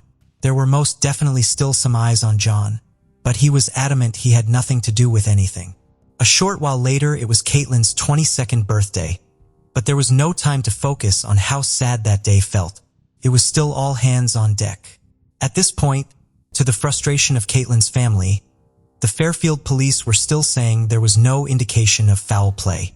John spoke very fondly of their relationship and said he missed his fiancée more than he could express, but a friend of Caitlin's said that maybe all was not as it had seemed. Caitlin had confided in her that she was feeling unhappy and trapped and had been for about 6 months. She said that she was sick of his heavy drug use and watching pornography. Things were so bad, she admitted she was no longer attracted to him or interested in intimacy, and she was uncomfortable with the kinds of sexual activity John asked her to engage in. He could be jealous and possessive when Caitlin even spoke to other men. The more everyone started sharing stories, it was becoming clearer that Caitlin had well and truly reached the end of the line with their relationship and wanted to move on. John wasn't changing and she couldn't justify his possessive and mean behavior anymore. She also felt uncomfortable with John's mom being so involved with everything, and felt things like the credit card was her way of trying to force them to stay together despite her knowing she wasn't happy. Was it possible she was feeling so trapped she had just wanted to escape? No way, her family said. Not without telling someone something or asking for help. Caitlin was a problem solver and shared everything. The same friend also remembered that just days after she was reported missing, John had referred to her in the past tense several times, which had stood out as odd. But in June 2012, things briefly shifted and their attention was on someone else. 26-year-old Gurpreet Kaung had lived right across from Caitlin. He was accused of sexually assaulting a Miami University student, and police wondered if he might have had something to do with Caitlin's case. But after an intense look at him and his whereabouts on that night, Fairfield police ruled him out and they were back at square one. It had now been almost 2 years since she had vanished. Everyone was still keeping her name alive in the media. The reward for information was still growing, and John Carter and Caitlin's family seemed very united. But on April 7, 2013, in a remote wooded area in Indiana, the course of the investigation would take a turn. Human bones were found wrapped in a black plastic construction sheet. Through dental records, they were able to confirm that they were the remains of Caitlin Markham.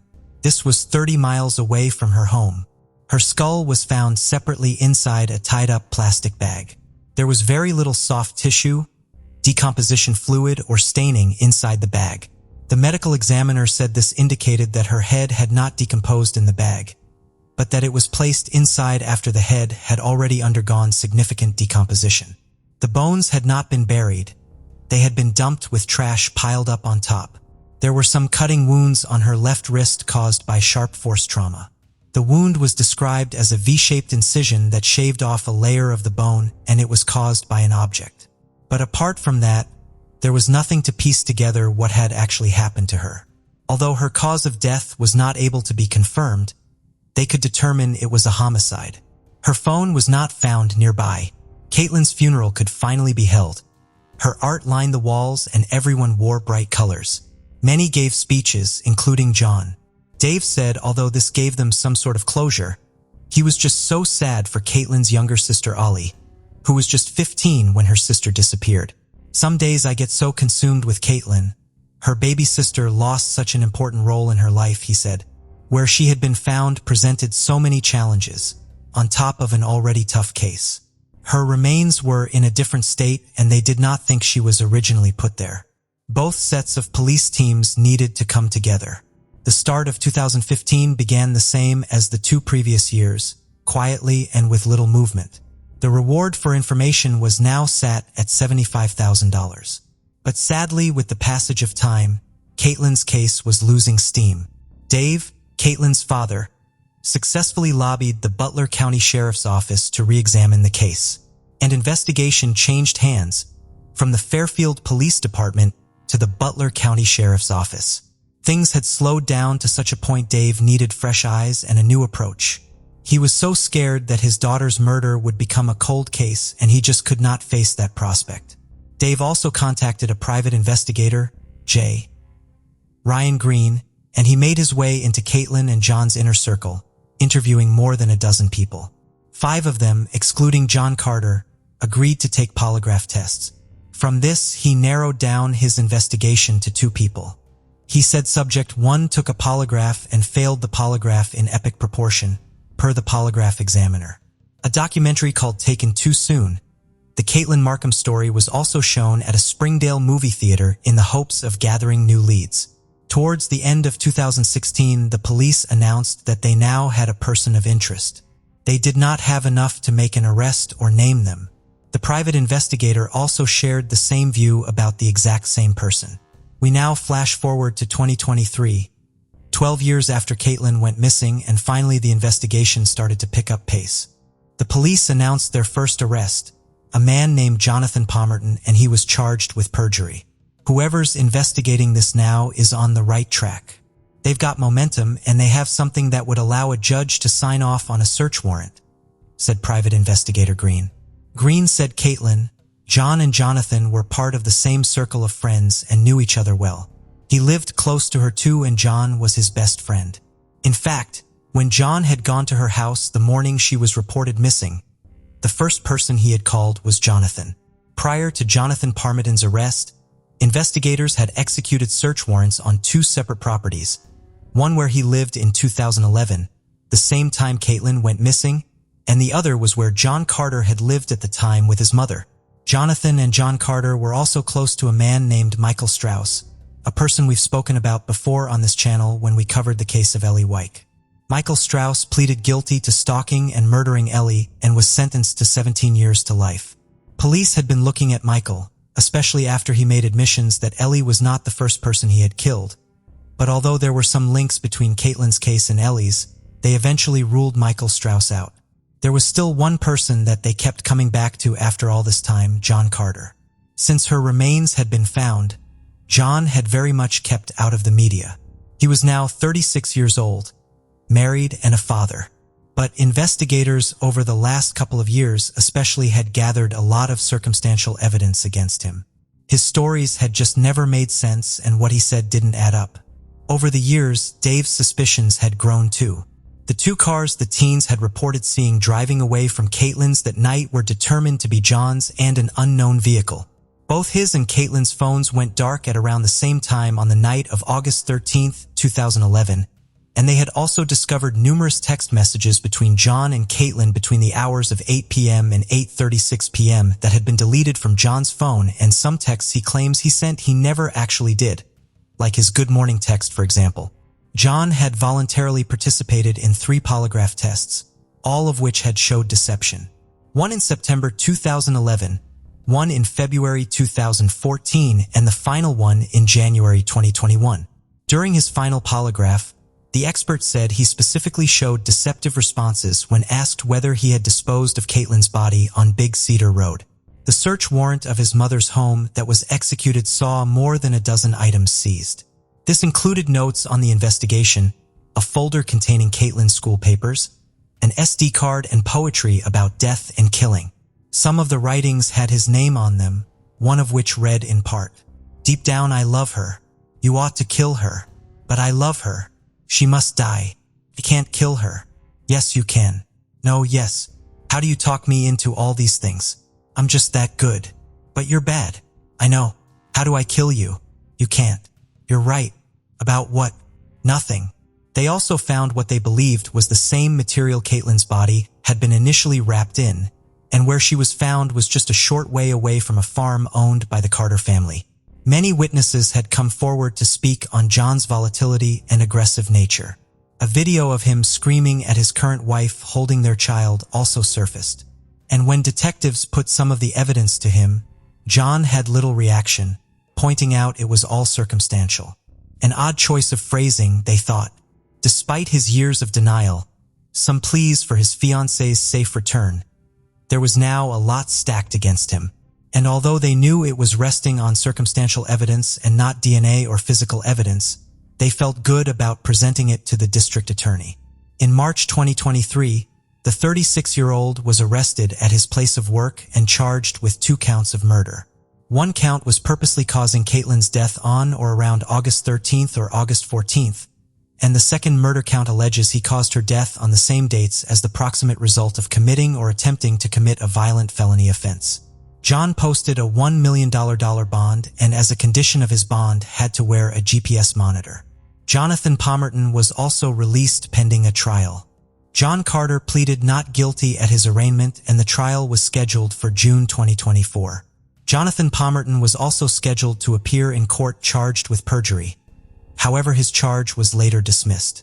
The prosecution subpoenaed more than 50 people. In June 2024, Caitlin's disappearance and murder had been shrouded in mystery for more than a decade. And after a decade of John denying everything, he changed his plea. Dave said it was an out-of-body feeling. He had felt something in his gut about John for a long time. And he said although it was good to know he wasn't going crazy, he was right. It made him so angry that John had lived for 12 years, thinking he had got away with everything. He stood there at her funeral, hugged and cried with Dave, joined in with the searches, all knowing full well what had happened.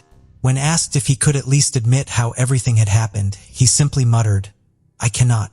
One inmate told detectives that John had in fact revealed how he had killed Caitlin, although John never admitted this in court and detectives have never heard this version from his mouth. Although everyone knew the sentencing would be far less, no one was prepared for just how little it would be. John Carter was sentenced to just 3 years in prison, which was the maximum possible for involuntary manslaughter, a felony of the 3rd degree. This sentence will be followed by 3 years of release control.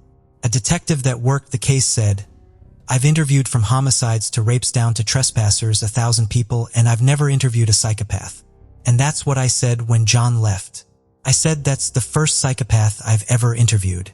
They could never prove it either, but police and prosecutors had their suspicions about a second person working with John to dispose of her body and even possibly dismember her. Although Caitlin's family finally had their answer about who was responsible, they still do not know the full story about what happened and probably never will.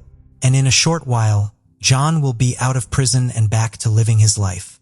Even though the maximum sentence was given and the judge's hands were tied, the lack of justice for Caitlin is quite staggering and very, very sad.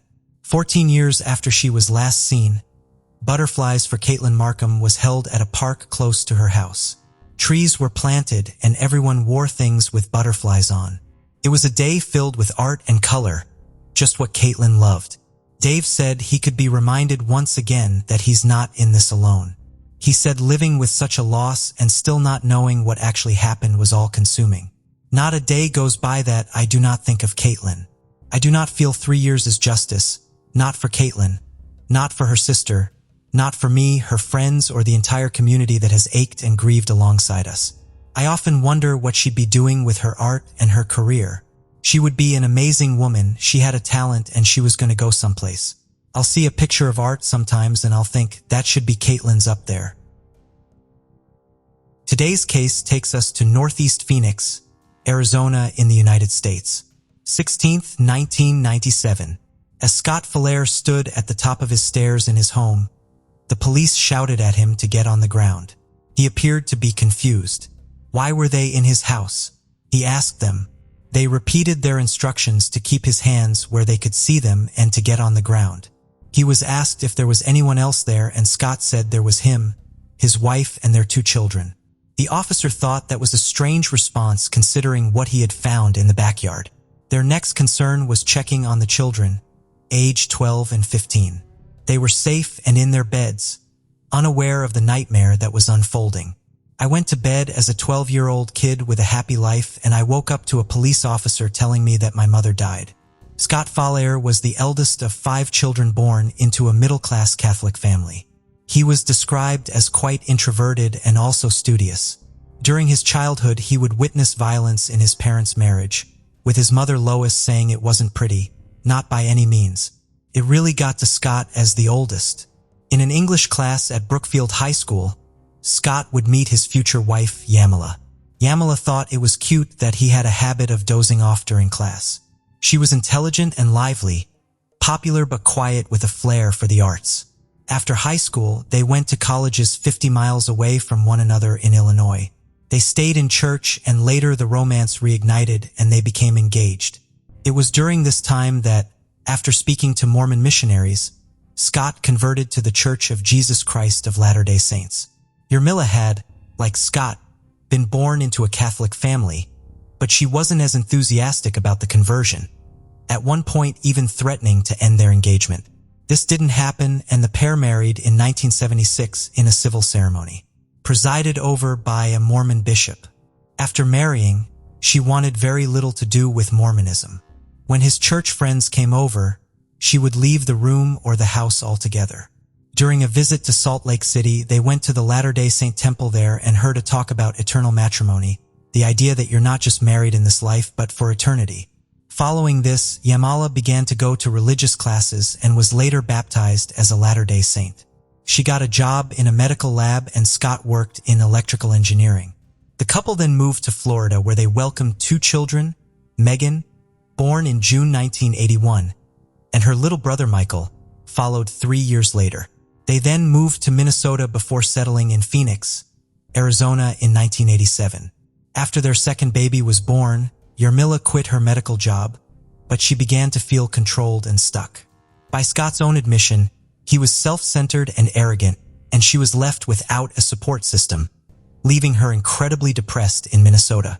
After moving to Phoenix, began working for Motorola, which consisted of long hours and stressful meetings. In his spare time, he was also a family and personal counselor and a teacher at their church. Yarmila would also go back to work as an assistant at a preschool. In 1997, the family had an exciting trip in Europe planned for the summer, and Scott wanted to pursue his goal of becoming a science and mathematics teacher. Yarmila was described by Scott as a great wife and mother. He also said she was his best friend. Michael, the couple's son, called his upbringing a happy one, saying he came from a loving home. January 16, 1997. Scott said that at around 3 in the morning he and his wife had awoken to a strange sound. It sounded like someone was walking around on the gravel outside of the bedroom window. Scott went to the window and looked out but couldn't see anything that caught his eye. He said he barely slept the rest of that night. As morning rolled around, he went to work as usual. He was stressed at work as it was looking more and more likely that the project he had been working on and in charge of was going to be canceled, meaning there would be several job losses. That day, he had an argument with his boss during a meeting and was due another meeting with his team the following day. It wasn't looking good. He went home for the evening at around 7 p.m. After the family meal, went to prep for the religious education class that he taught the next morning at around 6:15 a.m. Yarmila spoke to Scott and asked him to have a look at and fix the pool pump in the garden, and at about 9 p.m. he went outside to have a look. Due to the lack of light, he soon gave up and headed back inside. He put the flashlight, screwdriver, and pliers into the back of the Volvo in the garage.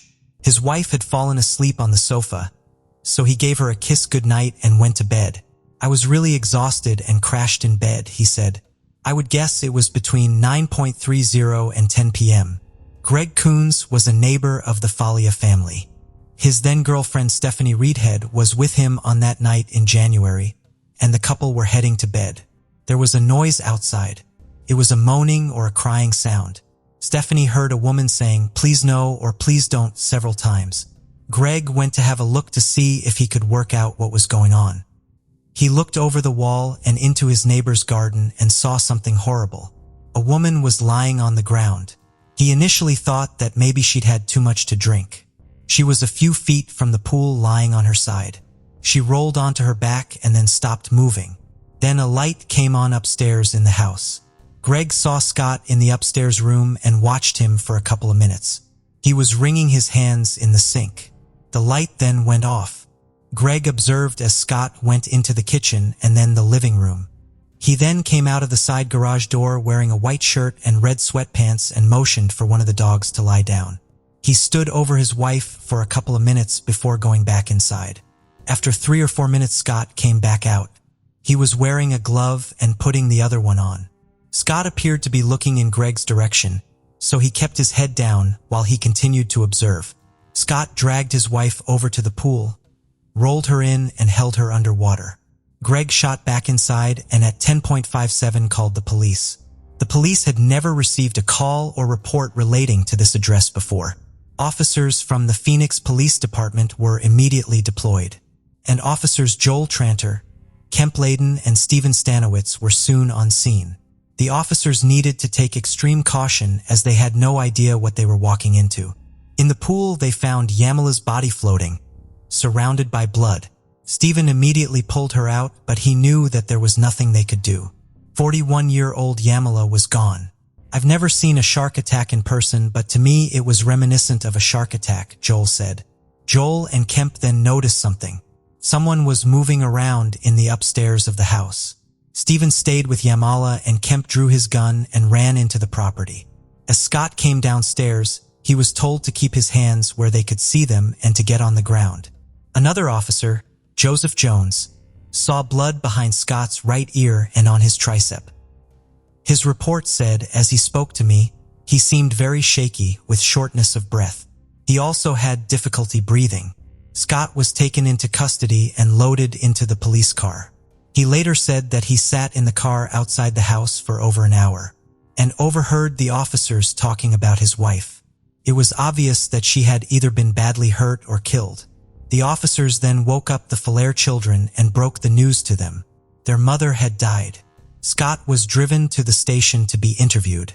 1:53 a.m., January 17, 1997. Waiting for Scott at the station was homicide detective John Norman, who soon began the interrogation. Scott was adamant that he couldn't remember anything. He said the first thing he could remember of that night was an officer shouting at him to keep his hands in the air.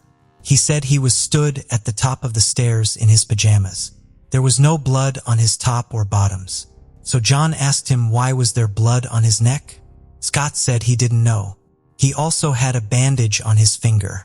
He said he didn't know how that got there. John said that they had found Yamala with stab wounds in the pool, and his neighbor had seen him push her underwater. Scott appeared to be shocked, but John didn't believe it. His story was hogwash. The only thing I believed about his story was that his name was Scott Falaire, he later said. A search was conducted of the property and a flashlight was found shining towards the pool pump. There was blood absolutely everywhere. On the stairs inside the house, they found a stone covered in blood, a stone that resembled one of the decorative pebbles from around the pool. There was more to be found in the garage. Hanging out of the back of the family Volvo was a shirt stained with blood. Inside the trunk, there was a plastic container filled with bloody jeans, an undershirt and socks. There was also a hunting knife covered in blood. A black plastic bag was next to the box and that contained brown boots and black leather gloves, both of which were also heavily soaked in blood. Yamilophilia had many shocking injuries. There were 44 stab wounds, 12 defensive wounds to the hands, 2 behind her left ear, 3 to the stomach, 6 to the back, 10 to the chest, and 11 to the neck. 5 of the wounds were 4 inches deep. 1 of the stab wounds had wounded her heart and 3 of them had pierced her lungs. She also had water in her lungs. The day after the killing, the 2 children were interviewed. They said they could think of nothing unusual about that evening, nor anything that could have led to this. There had been no dispute or argument. Their mother had been reading a book and watching television when they went to bed at 9:30 p.m. Scott Falaire was charged with first-degree murder. He was adamant. He didn't know what had happened. The plan had originally been for Scott to plead guilty by reason of insanity, but this would soon change. When Scott's lawyer interviewed Greg Coons in the presence of Lois, Scott's mother, in the lead-up to the trial, it was reported that his story had changed slightly. Lois later said, "I remember him talking about Scott's movements being calm and deliberate and that he had a flat expression like a robot. That's exactly what he said. He also said he thought Scott may have seen him, but that Scott never said a word." After hearing this, Lois told Scott's lawyer that Scott had a history of sleepwalking, would normally happen when he was stressed. This would now be his new defense. He had killed his wife while sleepwalking. This defense had been used in less than 30 murder trials across the world at that point, but it had been successful. In Toronto, a man was acquitted of attacking his father-in-law and killing his mother-in-law after driving there and launching an attack, as it was determined he had been in a state of sleepwalking. This would mean that for their defense of sleepwalking to work, the jury would need to be convinced that Scott had murdered his wife, held her underwater, made at least 2 trips to the car to put his clothes and murder weapon in the back, recognized the dog, not seen the dog as a threat, and motioned for the dog to lie down. When looking at his history of sleepwalking, Lois would say there were several times he came down the stairs fully dressed and walked into the living room and he was all ready for school and it was like midnight. Then one time he came down the stairs and he was probably 15 or 16 and was stark naked. The next day you'd ask him about it or talk to him about it and he had absolutely no idea that this happened. His sister Laura described an incident from when Scott was 20. Was sleepwalking and going towards the back door, and when she tried to stop him, she said he grabbed me by my shoulders and just tossed me. He looked just so angry. He looked almost demonic. I have never seen him look like that. Never. Scott was adamant he didn't remember these incidents. Richard Boutson, an expert in sleep disorders, said that displays of violence during an episode of sleepwalking are very rare, but there were instances of it happening. Initially, even Scott wasn't convinced by his own defense. I didn't question him, my attorney, or push him hard at the time, but inside I just felt it was a bunch of BS. It was very simple and pure BS, and it had no basis in reality. This sounds to me like a Twinkie defense.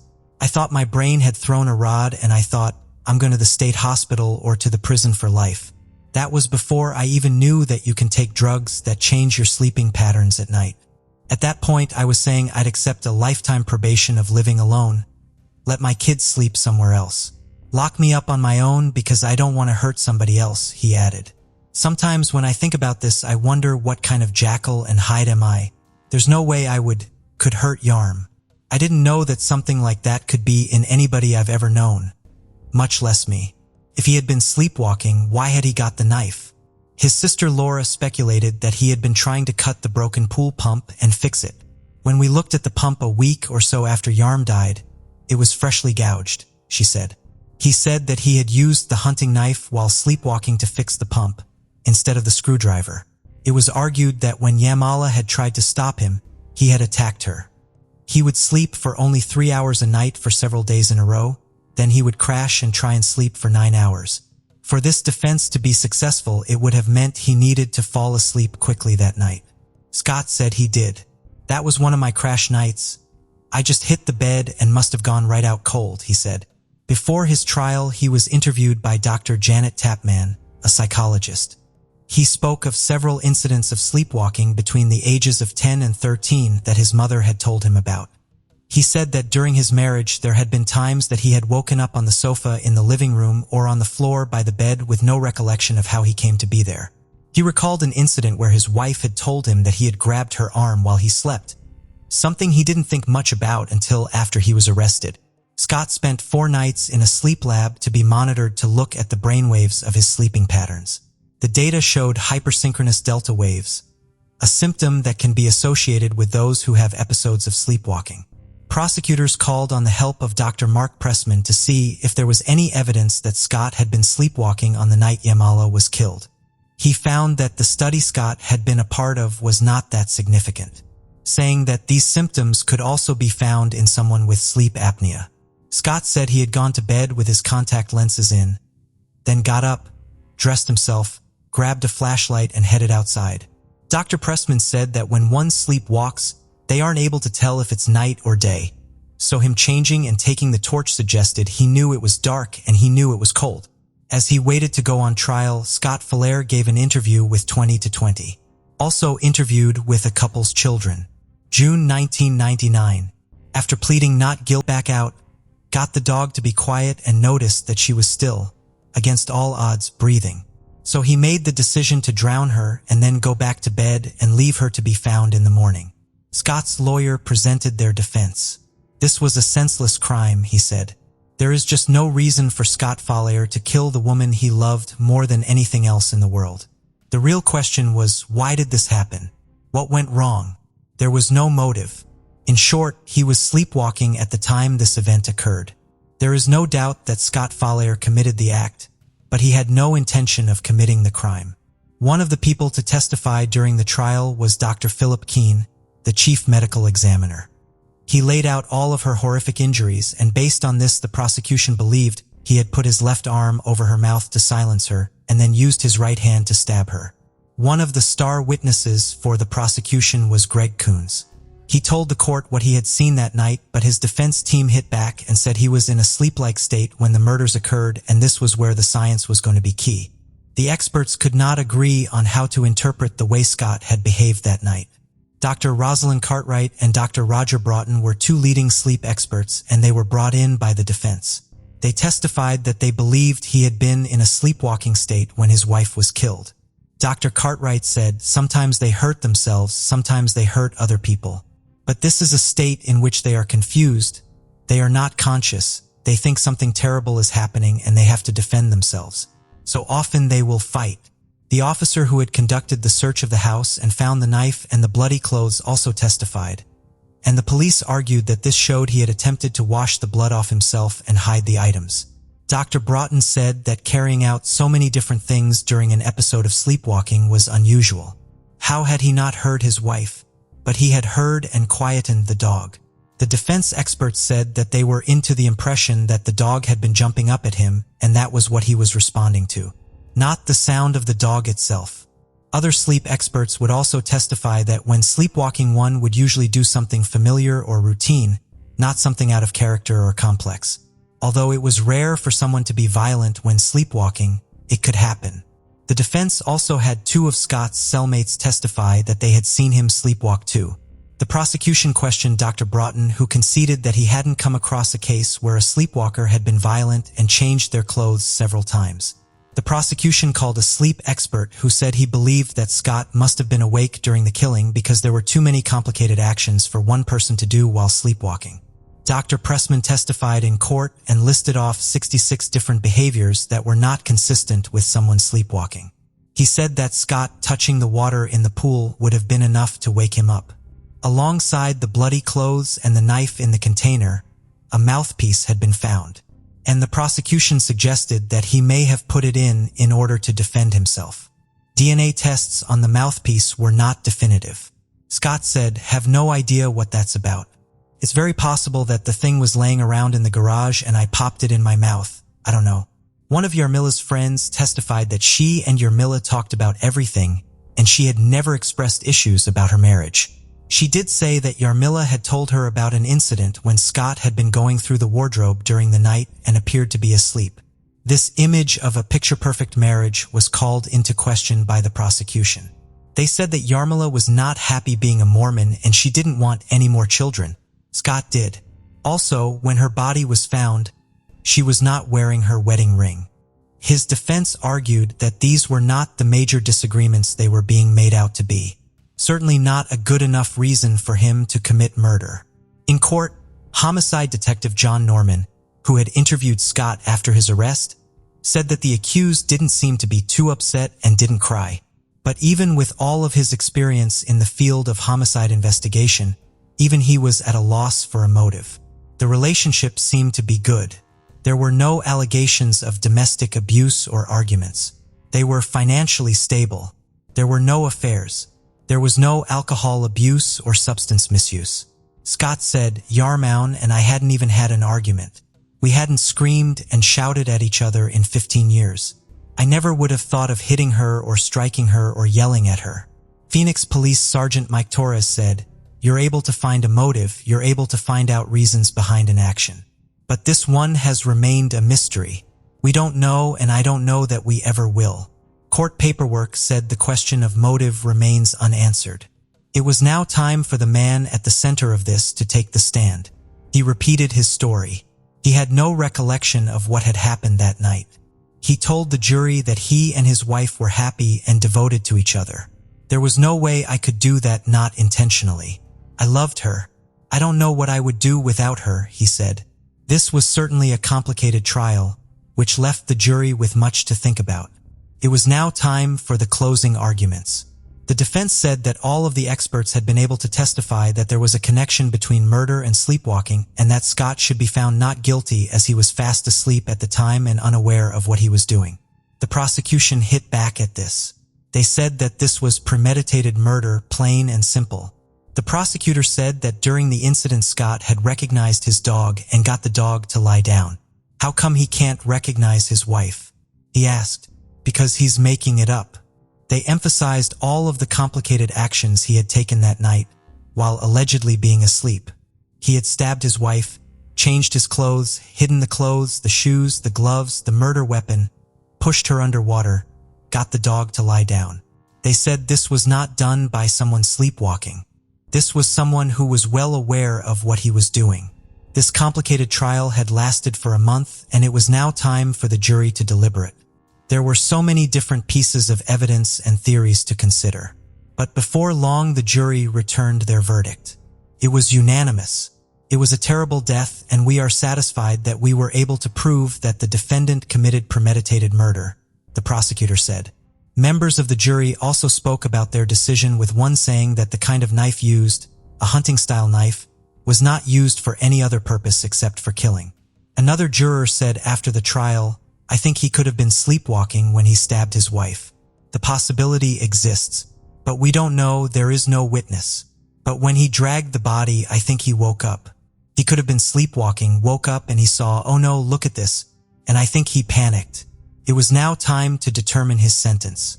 One of the possibilities was the death penalty. During the sentencing, following various character witnesses, the judge ultimately decided against capital punishment. He was especially swayed by Scott's children who pleaded for their father's life. Jarmila's mother also made the same request. Consequently, Scott Falia was sentenced to life in prison without the possibility of parole, and he showed no emotion as he was sentenced. His defense lawyer said that while the sentence was not a surprise, they were planning on appealing. Scott and Jarmila's children supported him throughout the trial and sentencing.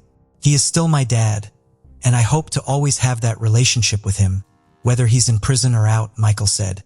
What happened on that night in January 1997 has caused much debate and conversation in the years since. Although there are many unknowns about the case, one thing is evident: just how loved and respected Jarmila was. Utterly devoted to her family and an amazing mother, she was someone who gave her heart to those that she cared about. Thank you for joining us on this journey into the depths of unsolved mysteries. Cold cases not only challenge our understanding of the past, but also ignite our curiosity and determination for answers. Remember to subscribe to stay updated on our latest investigations. And if you have any information regarding the cases we've covered, don't hesitate to reach out. Together, we can shed light on the shadows of the past and bring closure to those who seek it. Until next time, stay vigilant, stay curious, and never stop seeking the truth.